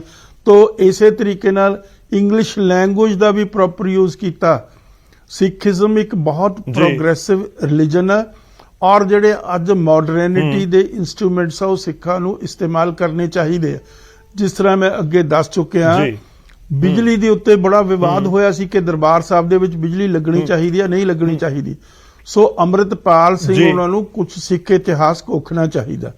ਉਸ ਸਿੱਖ ਇਤਿਹਾਸ ਦੇ ਵਿੱਚ ਜਿਨ੍ਹਾਂ ਲੋਕਾਂ ਨੇ ਐਡੀਆਂ ਵੱਡੀਆਂ ਕੰਟਰੀਬਿਊਸ਼ਨਸ ਕੀਤੀਆਂ, ਜਿਹਦੇ ਚ ਗਿਆਨੀ ਦਿੱਤ ਸਿੰਘ ਦਾ ਮੈਂ ਨਾਮ ਲਵਾਂ, ਪ੍ਰੋਫੈਸਰ ਗੁਰਮੁਖ ਸਿੰਘ ਦਾ ਨਾਮ ਲਵਾਂ, ਭਾਈ ਜਵਾਹਰ ਸਿੰਘ ਦਾ ਨਾਮ ਲਵਾਂ, ਕਰਮ ਸਿੰਘ ਹਿਸਟੋਰੀਅਨ ਦਾ, ਔਰ ਕਿੰਨੇ ਨਾਮ ਲੈ ਸਕਦਾ, ਮਤਲਬ ਜਿਨ੍ਹਾਂ ਨੇ ਸਿੱਖੀਜ਼ਮ ਦੀ ਬਹੁਤ ਸੇਵਾ ਕੀਤੀ ਆ। ਔਰ ਸੇਵਾ ਕਰਨ ਦੇ ਨਾਲ ਦੀ ਨਾਲ ਉਹਨਾਂ ਨੇ ਜਿਹੜੇ ਉਸ ਵੇਲੇ ਦੇ ਮਾਡਰਨਿਟੀ ਦੇ ਇੰਸਟਰੂਮੈਂਟ ਸੀ ਉਹਨਾਂ ਦਾ ਪ੍ਰੋਪਰ ਯੂਜ਼ ਕਰਕੇ ਸਿੱਖ ਪੁਆਇੰਟ ਆਫ ਵਿਊ ਨੂੰ ਪ੍ਰੋਪੇਗੇਟ ਕੀਤਾ। ਔਰ ਦੇਖੋ ਭਾਈ ਕਾਹਨ ਸਿੰਘ ਨੇ MA ਮਕੌਲਿਫ ਤੋਂ ਗੁਰੂ ਗ੍ਰੰਥ ਸਾਹਿਬ ਦਾ ਇੰਗਲਿਸ਼ ਦਾ ਟਰਾਂਸਲੇਸ਼ਨ ਕਰਵਾਇਆ, ਔਰ ਉਹ ਜਿਹੜਾ ਟਰਾਂਸਲੇਸ਼ਨ ਛਪਿਆ MA ਮਕੌਲਿਫ ਦਾ ਸਿੱਖ ਰਿਲੀਜਨ 6 ਵਾਲੀਅਮਸ ਦੇ ਵਿੱਚ ਉਸ ਵੇਲੇ ਆਕਸਫੋਰਡ ਯੂਨੀਵਰਸਿਟੀ ਦੀ ਪ੍ਰਿੰਟਿੰਗ ਪ੍ਰੈਸ ਤੋਂ ਛਪਿਆ। ਤੋ ਮੇਰਾ ਕਹਿਣ ਦਾ ਮਤਲਬ ਆ ਕਿ ਇਸ ਕਿਸਮ ਦੀ ਕੋਈ ਗੱਲ ਨਹੀਂ ਕਰਨੀ ਚਾਹੀਦੀ ਜਿਸ ਦੇ ਨਾਲ ਕੋਈ ਬੰਦਾ ਵਿਚਾਰਾ ਬਿਮਾਰ ਆ, ਅਪਾਹਜ ਆ, ਉਹਦੀ ਇੱਕ ਸ਼ਰਧਾ ਹੈ, ਉਹਦਾ ਇੱਕ ਮਤਲਬ ਇਤਮੀਨਾਨ ਆ, ਗੁਰੂ ਦਾ ਸ਼ਬਦ ਸੁਣਨਾ ਚਾਹੁੰਦਾ, ਉਹ ਗੁਰਦੁਆਰਾ ਸਾਹਿਬ ਦੇ ਵਿੱਚ ਸਿੱਖਾਂ ਦੇ ਵਿੱਚ ਗੁਰਦੁਆਰੇ ਦਾ ਜਿਹੜਾ ਇੰਸਟੀਟਿਊਸ਼ਨ ਆ ਉਹ ਬਹੁਤ ਇੰਪੋਰਟੈਂਟ ਆ। ਸਿੱਖੀਜ਼ਮ ਦੇ ਵਿੱਚ ਇਹ ਨਹੀਂ ਤੇ ਘਰ ਦੇ ਵਿੱਚ ਤੁਸੀਂ ਮਾਲਾ ਫੜ ਕੇ ਬੈਠ ਜਾਓ ਤੇ ਤੁਹਾਡੀ ਮਤਲਬ ਜਿਹੜੀ ਆ ਸ਼ਰਧਾ ਪੂਰੀ ਹੋ ਗਈ। ਸਿੱਖ ਨੇ ਸੰਗਤ ਦੇ ਵਿੱਚ ਬੈਠਣਾ, ਸਿੱਖ ਨੇ ਪੰਗਤ ਦੇ ਵਿੱਚ ਬੈਠਣਾ, ਸਿੱਖ ਨੇ ਗੁਰਦੁਆਰਾ ਸਾਹਿਬ ਦੇ ਵਿੱਚ ਜਾ ਕੇ ਆਪਣੇ ਆਪ ਨੂੰ ਸਮਰਪਿਤ ਕਰਕੇ ਉੱਥੇ ਸ਼ਬਦ ਦਾ ਜਿਹੜਾ ਅਧਿਐਨ ਕਰਨਾ ਹੈਗਾ। ਤੋ ਜਿਹੜੇ ਵਿਚਾਰੇ ਫਿਜ਼ੀਕਲੀ ਹੈਂਡੀਕੈਪਡ ਲੋਕ ਹੈ ਉਹਨਾਂ ਨੂੰ ਮੈਂ ਨਹੀਂ ਸਮਝਦਾ ਵੀ ਇਸ ਤਰੀਕੇ ਨਾਲ ਤੁਸੀਂ ਬੈਂਚਾਂ ਨੂੰ ਅੱਗ ਲਾ ਦਿਓ, ਕੁਰਸੀਆਂ ਨੂੰ ਤੁਸੀਂ ਸਾੜ ਦਿਓ, ਇਸ ਕਿਸਮ ਦੀ ਤੁਸੀਂ ਵਾਇਲੈਂਸ ਕਰੋ। ਇਹ ਬਹੁਤ ਮਤਲਬ ਮੰਦਭਾਗੀ ਗੱਲ ਹੋਈ ਆ। ਇਸ ਚੀਜ਼ ਨੇ, ਇਸ ਇਵੈਂਟ ਨੇ ਸਿੱਖਾਂ ਦੇ ਹਿਰਦੇ ਵਿਰੁੱਧ ਰਿਹਾ, ਕਿਉਂਕਿ ਅੰਮ੍ਰਿਤਪਾਲ ਸਿੰਘ ਚੰਗੇ ਕੰਮ ਵੀ ਕਰ ਰਿਹਾ, ਪਰ ਆਹ ਕੰਮ ਤਾਂ ਮੈਨੂੰ ਕਿਸੇ ਵੀ ਕੀਮਤ ਦੇ ਉੱਤੇ ਮਤਲਬ ਠੀਕ ਨਹੀਂ ਲੱਗਦਾ, ਕਿਉਂਕਿ ਉਹਨਾਂ ਨੇ ਸਿੱਖ ਇਤਿਹਾਸ ਨੂੰ ਚੰਗੀ ਤਰ੍ਹਾਂ ਘੋਖਿਆ ਨਹੀਂ। ਉਹਨਾਂ ਨੇ ਇਸ ਗੱਲ ਨੂੰ ਸਮਝਣ ਦੀ ਕੋਸ਼ਿਸ਼ ਨਹੀਂ ਕੀਤੀ ਕਿ ਸਿੱਖਾਂ ਨੇ ਸਾਰੀਆਂ ਜਿਹੜੀਆਂ ਮਾਡਰਨ ਜਿੰਨੀਆਂ ਵੀ ਐਵੀਨਿਊਜ਼, ਜਿੰਨੇ ਵੀ ਪ੍ਰੋਪੇਗੈਂਡੇ ਦੇ ਸਾਡਾ ਪ੍ਰਚਾਰ ਦਾ ਵਿਸਾਰ ਦਾ ਸਾਧਨ ਆ, ਉਹਨਾਂ ਦਾ ਪ੍ਰੋਪਰ ਇਸਤੇਮਾਲ ਕੀਤਾ। ਇੰਗਲਿਸ਼ ਲੈਂਗੁਏਜ ਦਾ ਇਸਤੇਮਾਲ ਕੀਤਾ, ਤੋ ਇਸੇ ਤਰੀਕੇ ਨਾਲ ਦੂਜੀਆਂ ਜ਼ਬਾਨਾਂ ਦਾ ਇਸਤੇਮਾਲ ਕੀਤਾ। ਤੋ ਇਹ ਕੋਈ ਗੱਲ ਇਹ ਥੋੜਾ ਵੀ ਤੁਸੀਂ ਇੱਕੋ ਗੱਲ ਦੇ ਵਿੱਚ ਮਤਲਬ ਪੈ ਕੇ ਤੁਸੀਂ ਦੂਸਰੇ ਬੰਦੇ ਦੇ ਪੁਆਇੰਟ ਆਫ ਵਿਊ ਨੂੰ ਫਿਜ਼ੀਕਲੀ ਸਪਰੈਸ ਕਰਕੇ ਤੁਸੀਂ ਦਲੀਲ ਦੇ ਸਕਦੇ ਹੋ। ਤੁਸੀਂ ਮੈਂ ਤੁਹਾਡੇ ਕੋਲ ਵਾਪਸ ਆ ਰਿਹਾ। ਤੁਹਾਡੇ ਬਿਆਨ ਦੇ ਨਾਲ ਇੱਕ ਚੀਜ਼ ਕਲੀਅਰ ਹੈ ਕਿ ਪ੍ਰੋਗਰੈਸਿਵ ਜੇਕਰ ਸੋਚ ਤੁਸੀਂ ਰੱਖਦੇ ਹੋ ਤਾਂ ਫਿਰ ਤੁਹਾਨੂੰ ਬਹੁਤ ਸਾਰੀਆਂ ਚੀਜ਼ਾਂ ਸੋਚਣੀਆਂ ਪੈਰਲਰ ਪੈਣਗੀਆਂ, ਤੇ ਜੇਕਰ ਬੈਂਚ ਲੱਗੇ ਹੋਏ ਨੇ ਤੁਹਾਡੇ ਅਕੋਰਡਿੰਗ ਤਾਂ ਉਹ ਪ੍ਰੋਗਰੈਸਿਵ ਸੋਚ ਹੈ ਕਿ ਸਭ ਨੂੰ ਹੱਕ ਹੈ ਗੁਰੂ ਘਰ ਜਾ ਕੇ ਬੈਠਣ ਦਾ। ਜੇਕਰ ਕੋਈ ਬਿਮਾਰ ਹੈ, ਹੇਠਾਂ ਨਹੀਂ ਬੈਠ ਸਕਦਾ, ਤਾਂ ਉਸ ਦੇ ਲਈ ਵੀ ਕੋਈ ਨਾ ਕੋਈ ਇੰਤਜ਼ਾਮ ਹੋਣਾ ਚਾਹੀਦਾ। ਮੈਂ ਸਰ ਤੁਹਾਡੇ ਕੋਲ ਵਾਪਸ ਆਵਾਂਗਾ। ਸਾਡੇ ਨਾਲ ਐਸਜੀਪੀਸੀ ਤੋਂ ਅਮਰਜੀਤ ਸਿੰਘ ਚਾਵਲਾ ਜੀ ਵੀ ਜੁੜ ਚੁੱਕੇ ਨੇ। ਸਰ ਬਹੁਤ ਬਹੁਤ ਸਵਾਗਤ ਹੈ। ਸਾਡੇ ਨਾਲ ਸਾਡੇ ਮਹਿਮਾਨ ਜਿਹੜੇ ਜੁੜੇ ਹੋਏ ਨੇ ਲਗਾਤਾਰ। ਚਾਵਲਾ ਜੀ, ਮੈਂ ਤੁਹਾਡਾ ਪਹਿਲਾਂ ਰਿਐਕਸ਼ਨ ਚਾਹੂੰਗਾ, ਐਸਜੀਪੀਸੀ ਇਸ ਨੂੰ ਕਿਵੇਂ ਦੇਖ ਰਹੀ ਹੈ? ਦੋਵੇਂ ਚੀਜ਼ਾਂ ਨੇ, ਇੱਕ ਪਾਸੇ ਮਰਿਆਦਾ ਦਾ ਜ਼ਿਕਰ ਹੋ ਰਿਹਾ ਤੇ ਦੂਜੇ ਪਾਸੇ ਉਹ ਤਰੀਕਾ ਹੈ ਜਿਸ ਦੇ ਵਿੱਚ ਇਹ ਬੈਂਚ ਪੁੱਟੇ ਗਏ, ਬਾਹਰ ਸੁੱਟੇ ਗਏ, ਅੱਗ ਲਗਾ ਦਿੱਤੀ ਗਈ। ਦੇਖੋ, ਇਹ ਬੜਾ ਸੰਵੇਦਨਸ਼ੀਲ ਮਸਲਾ, ਬੜਾ ਗੰਭੀਰ ਮਸਲਾ ਹੈ ਜੀ। ਇਹਦੇ ਚ ਜਿਵੇਂ ਢਿੱਲੋਂ ਸਾਹਿਬ ਕਹਿ ਰਿਹਾ, ਬਿਲਕੁਲ ਵੀ ਉਵੇਂ ਨਹੀਂ, ਮੈਂ ਉਸ ਗੱਲ ਨਾਲ ਸਹਿਮਤ ਨਹੀਂ ਕਿ ਇਹਨੂੰ ਆਪਾਂ ਬਿਜਲੀ ਵਾਲੀ ਘਟਨਾ ਨਾਲ ਤੇ ਦੂਜੀ ਘਟਨਾ ਨਾਲ ਅਸੀਂ ਇਹਨੂੰ ਜੀ ਜੋੜ ਕੇ ਦੇਖੀਏ, ਕਿਉਂਕਿ ਇਹ ਸ੍ਰੀ ਗੁਰੂ ਗ੍ਰੰਥ ਸਾਹਿਬ ਮਹਾਰਾਜ ਦੇ ਸਤਿਕਾਰ ਦਾ ਮਸਲਾ ਹੈ। ਜੋ ਧਰਮ ਦੀ ਸਾਡੀ ਮਾਨਤਾ ਤੇ ਮਰਜ਼ਾਦਾ ਮੰਨੀ ਜਾਂਦੀ ਹੈ ਹੁਣ ਤੱਕ, ਉਹ ਅਸੀਂ ਇਹੀ ਗੁਰਦੁਆਰਿਆਂ ਦੇ ਅੰਦਰ ਜੋ ਸਾਡਾ ਪ੍ਰਕਾਸ਼ ਦਾ ਸਿਸਟਮ ਹੈ, ਉਹਦੇ ਚ ਸਾਡਾ ਸੰਗਤ ਦਾ ਇੱਕ ਸਿਸਟਮ ਹੈ ਜੀ, ਤੇ ਸੰਗਤ ਸਾਰੀ ਅਸੀਂ ਥੱਲੇ ਬੈਠਣ ਦਾ, ਸਾਰੇ ਚੌਂਕੜਾ ਮਾਰ ਕੇ ਬੈਠਣ ਦਾ ਸਿਸਟਮ ਹੈ। ਜਿਵੇਂ ਢਿੱਲੋਂ ਸਾਹਿਬ ਕਹਿ ਰਹੇ ਆ ਪ੍ਰੋਗਰੈਸਿਵ ਬੈਂਕ ਦੀ ਗੱਲ, ਉਹ ਪ੍ਰੋਗਰੈਸਿਵ ਉਹ ਬੈਂਕ ਗੁਰਦੁਆਰੇ 'ਚ ਨਹੀਂ ਬਣੇ, ਸੰਗਤ ਦੇ ਵਿੱਚ ਅੰਦਰ ਗੁਰੂ ਗ੍ਰੰਥ ਸਾਹਿਬ ਦੇ ਕੋਲ ਨਹੀਂ ਬਣੇ। ਜਿਹੜੇ ਦੂਜੀ ਬਿਜਲੀ ਦੇ ਬਲਬ ਤਾਂ ਲੋਕਾਂ ਦੇ ਘਰਾਂ 'ਚ ਵੀ ਜਗੀ ਜਾਂਦੇ ਆ ਤੇ ਗੁਰਦੁਆਰਿਆਂ 'ਚ ਵੀ ਜਗੀ ਜਾਂਦੇ ਆ ਜੀ। ਉਹ ਗੱਲ ਹੈ ਵੀ ਜਿਹੜਾ ਇਹਨਾਂ ਨੇ ਅੰਮ੍ਰਿਤਪਾਲ ਸਿੰਘ ਹੋਰਾਂ ਨੇ ਗੱਲ ਕੀਤੀ ਆ, ਇਹ ਭਾਈ ਰਣਜੀਤ ਸਿੰਘ ਸਾਡੇ ਜੋ ਜਥੇਦਾਰ ਸਨ ਸ੍ਰੀ ਅਕਾਲ ਤਖਤ ਸਾਹਿਬ ਦੇ, ਉਹਨਾਂ ਨੇ ਉਸ ਵੇਲੇ ਇਹ ਇੱਕ ਬਕਾਇਦਾ ਹੁਕਮਨਾਮਾ ਜਾਰੀ ਕੀਤਾ ਸੀ ਕਿ ਗੁਰਦੁਆਰਿਆਂ ਵਿੱਚ ਜਿਹੜੇ ਲੋਕ ਇਹ ਅੱਜ ਕੁਰਸੀਆਂ ਡਾਹ ਰਹੇ ਆ, ਜਿਹੜੇ ਲੋਕ ਅੱਜ ਲੰਗਰਾਂ ਦੇ ਵਿੱਚ ਟੇਬਲ ਲਾ ਕੇ, ਡਾਈਨਿੰਗ ਟੇਬਲ ਲਾ ਕੇ ਪ੍ਰਸ਼ਾਦੇ ਛਕੀ ਜਾਂਦੇ ਆ, ਉਹ ਲੰਗਰ ਦੀ ਰਹਿ ਜਾਂਦਾ। ਉਹ ਲੰਗਰ ਈਵਨ ਉੱਧਰ ਤਾਂ ਪ੍ਰਕਾਸ਼ ਵੀ ਨਹੀਂ, ਲੇਕਿਨ ਲੰਗਰ ਦੀ ਵੀ ਇੱਕ ਮਰਜ਼ਾਦਾ ਹੈ ਜੀ, ਪ੍ਰਕਾਸ਼ ਦੀ ਵੀ ਇੱਕ ਮਰਜ਼ਾਦਾ ਹੈ, ਉਸ ਦੀਵਾਨ ਹਾਲ ਦੀ ਵੀ ਇੱਕ ਮਰਜ਼ਾਦਾ ਹੈ, ਇੱਕ ਲੰਗਰ ਦੀ ਵੀ ਮਰਜ਼ਾਦਾ ਹੈ ਜੀ। ਸੋ ਸਾਡੇ ਕਈ ਸੱਜਣ ਮੈਂ ਕਹਿੰਦੇ ਸੁਣੇ, ਉਹ ਕਹਿੰਦੇ ਯਾਰ ਸਰਦੀਆਂ ਵਿੱਚ ਹੁਣ ਤੁਸੀਂ ਨਾ ਆਹ ਜਿਹੜੀ ਚਰਨ ਗੰਗਾ ਇਹਨੂੰ ਬੰਦ ਕਰ ਦਿਆ ਕਰੋ, ਇਹ ਕੀ ਫਰਕ ਪੈਂਦਾ ਜੇ ਜਰਾਬਾ ਪਾ ਕੇ ਕੋਈ ਅੰਦਰ ਆ ਜਾਊ। ਦੇਖੋ, ਐ ਤਾਂ ਫਿਰ ਹੌਲੀ ਹੌਲੀ ਸਾਡਾ ਇੱਕ ਸਿਸਟਮ ਹੀ ਸਾਰਾ ਹਿੱਲ ਜਾਣਾ। ਇਹ ਠੀਕ ਹੈ ਕਿ ਜਿਹੜਾ ਇਹ ਫੈਸਲਾ ਸਿੰਘ ਸਾਹਿਬ ਭਾਈ ਰਣਜੀਤ ਸਿੰਘ ਹੋਰਾਂ ਨੇ ਉਦੋਂ ਦਿੱਤਾ ਸੀ ਕਿ ਸਾਰੇ ਗੁਰਦੁਆਰਿਆਂ ਵਿੱਚੋਂ ਕਿਸੇ ਥਾਵਾਂ ਤੇ ਕੁਰਸੀਆਂ ਬੈਂਚ ਨਹੀਂ ਸਾਨੂੰ ਡਾਉਣੇ ਚਾਹੀਦੇ, ਤੇ ਉਹਨਾਂ ਨੇ ਹਦਾਇਤ ਕੀਤੀ ਸੀ ਕਿ ਜਿਨ੍ਹਾਂ ਗੁਰਦੁਆਰੇ 'ਚ ਕੁਰਸੀਆਂ ਲੱਗੀਆਂ, ਬੈਂਚ ਲੱਗੇ ਆ, ਉਹ ਤੋਂ ਚੱਕ ਦੇਣੇ ਚਾਹੀਦੇ ਆ। ਤੇ ਇਸ ਤਰ੍ਹਾਂ ਲੰਗਰ ਹਾਲਾਂ ਵਿੱਚ ਵੀ ਪੰਗਤ ਜਿਹੜੀ ਆ ਉਹ ਥੱਲੇ ਬਕਾਇਦਾ ਲੱਗੇ ਜੀ। ਜੇਕਰ ਜਿਹੜੀ ਪ੍ਰੋਬਲਮ ਅੱਜ ਦੇ ਸਮੇਂ 'ਚ ਆਮ ਤੌਰ ਤੇ ਸੱਜਣ ਕਈ ਕਹਿੰਦੇ ਜੀ ਦੇਖੋ ਉਦੋਂ ਗੋਡਿਆਂ ਦੀਆਂ ਪ੍ਰੋਬਲਮਾਂ ਨਹੀਂ ਸੀ ਹੁੰਦੀਆਂ, ਪ੍ਰੋਬਲਮਾਂ ਸਾਰੀਆਂ ਹੀ ਹੁੰਦੀਆਂ ਸੀ। ਕਿਉਂ ਨਹੀਂ ਸੀ ਹੁੰਦੀਆਂ? ਬਿਮਾਰ ਲੋਕ ਉਦੋਂ ਵੀ ਹੁੰਦੇ ਸੀ, ਅੱਜ ਵੀ ਹੁੰਦੇ ਸੀ, ਗੋਡੇ ਅੱਜ ਵੀ ਦਰਦ ਕਰਦੇ ਆ। ਅੱਜ ਇਲਾਜ ਲੱਭ ਗਿਆ, ਉਦੋਂ ਇਲਾਜ ਨਹੀਂ ਸੀ ਹੁੰਦੇ, ਫਰਕ ਸਿਰਫ ਇੰਨਾ ਹੋ ਗਿਆ। ਤੇ ਉਹ ਸਾਨੂੰ ਇਹਦਾ ਹੱਲ ਕੋਈ ਹੋਰ ਢੰਗ ਦੇ ਨਾਲ ਸੋਚ ਲੈਣਾ ਚਾਹੀਦਾ ਹੈ। ਮਤਲਬ ਤੁਸੀਂ ਅੰਮ੍ਰਿਤਪਾਲ ਦੇ ਐਕਸ਼ਨ ਦੇ ਨਾਲ ਸਹਿਮਤ ਹੋ, ਉਸ ਦੇ ਨਾਲ ਖੜੇ ਹੋ? ਨਹੀਂ, ਮੈਂ ਮੈਨੂੰ ਪੂਰੀ ਗੱਲ ਕਰਨ ਦਿਓ ਕਿ ਮੈਂ ਦੁਸ਼ਮਣ ਦਾ ਨਤੀਜਾ ਕੱਢਿਓ ਨਾ। ਜਿਹੜਾ ਅੰਮ੍ਰਿਤਪਾਲ ਸਿੰਘ ਦਾ ਇਹ ਕਾਰਵਾਈ ਹੈ, ਉਹਦੇ 'ਚ ਥੋੜਾ ਜਿਹਾ ਉਹਨਾਂ ਨੂੰ ਇੰਨੀ ਅਮੈਂਡਮੈਂਟ ਕਰਨੀ ਚਾਹੀਦੀ ਸੀ ਕਿ ਇਹ ਜਿਹੜੇ ਕੰਮ ਆ ਉਹਨਾਂ ਨੂੰ ਗੁਰਦੁਆਰਾ ਪ੍ਰਬੰਧਕ ਕਮੇਟੀਆਂ ਨੂੰ ਕਹਿਣਾ ਚਾਹੀਦਾ, ਉਹਨਾਂ ਨੂੰ ਟਾਈਮ ਦੇਣਾ ਚਾਹੀਦਾ, ਭਾਈ ਆਪਣੇ ਗੁਰਦੁਆਰਿਆਂ ਵਿੱਚੋਂ ਤੁਸੀਂ ਉਠਾ ਲਓ ਇਹਨਾਂ ਨੂੰ, ਉਹਨਾਂ ਦੇ ਰਾਹੀਂ ਉਠਾਉਣਾ ਚਾਹੀਦਾ। ਉਹ ਆਫਟਰ ਪ੍ਰਬੰਧਕ ਕਮੇਟੀ ਆ, ਕੋਈ ਕਿਸੇ ਘਰ ਦਾ ਇੱਕ ਸਿਸਟਮ ਆ, ਉਹ ਘਰ ਦੇ ਮੁਖੀ ਨੂੰ ਪਤਾ, ਕਿਸੇ ਕੋਈ ਗੁਰਦੁਆਰੇ ਦਾ ਸਿਸਟਮ ਆ, ਉਹ ਗੁਰਦੁਆਰੇ ਦੇ ਜਿਹੜਾ ਉੱਥੋਂ ਦੀ ਪ੍ਰਬੰਧਕ ਕਮੇਟੀ ਆ, ਕਿਸੇ ਵੀ ਸੰਸਥਾ ਦਾ, ਕਿਸੇ ਵੀ ਅਦਾਰੇ ਦਾ ਇੱਕ ਆਪਣਾ ਸਿਸਟਮ ਬਣਿਆ ਹੁੰਦਾ, ਉਹਨਾਂ ਦਾ ਮਾਣ ਸਤਿਕਾਰ ਵੀ ਕਾਇਮ ਰਹਿਣਾ ਚਾਹੀਦਾ। ਤੇ ਜਿਹੜੀ ਇਹ ਮਰਜ਼ਾਦਾ ਦੀਆਂ ਗੱਲਾਂ, ਇਹਨਾਂ ਨੂੰ ਵੀ ਸਾਨੂੰ ਜ਼ਰੂਰ ਕੋਈ ਨਾ ਕੋਈ ਸਾਨੂੰ ਸਮਝਣ ਦੀ ਵੀ ਲੋੜ ਹੈ ਕਿ ਆਪਾਂ ਇਹਦਾ ਹੱਲ ਕਰਨਾ ਹੈ। ਮੈਂ ਇਸ ਦੇ ਉੱਪਰ ਜਵਾਬ ਲਵਾਂਗਾ ਸਰ ਤੁਹਾਡੇ, ਮੈਂ ਕੋਸ਼ਿਸ਼ ਕਰਾਂਗਾ ਢਿੱਲੋਂ ਸਾਹਿਬ ਤੋਂ ਇਸ ਦੇ ਉੱਤੇ ਜਵਾਬ ਲਵਾਂ। ਕਰ ਲਓ ਤੁਸੀਂ, ਕੰਪਲੀਟ ਕਰ ਲਓ, ਚਾਵਲਾ ਜੀ ਕੰਪਲੀਟ ਕਰ ਲਓ। ਹਾਂ, ਇਹਦੇ ਚ ਮੇਰੀ ਰਾਏ ਆ ਜੀ, ਜੇਕਰ ਕਿਸੇ ਨੂੰ ਕੋਈ ਪ੍ਰੋਬਲਮ ਹੈ, ਆਪਾਂ ਜ਼ਰੂਰੀ ਨਹੀਂ ਕਿ ਦਰਬਾਰ ਦੇ ਅੰਦਰ ਕੁਰਸੀਆਂ ਲਾ ਕੇ ਬਹਿਣਾ। ਅੱਜ ਕੱਲ੍ਹ ਸਪੀਕਰ ਚੱਲਦੇ ਆ, ਬਰਾਂਡਿਆਂ 'ਚ, ਕਿਤੇ ਬਾਹਰ, ਉੱਥੇ ਤੁਸੀਂ ਬੈਠ ਕੇ ਆਰਾਮ ਨਾਲ ਉਸ ਤਰ੍ਹਾਂ ਦਾ ਸਿਸਟਮ ਬਣਾ ਲਓ।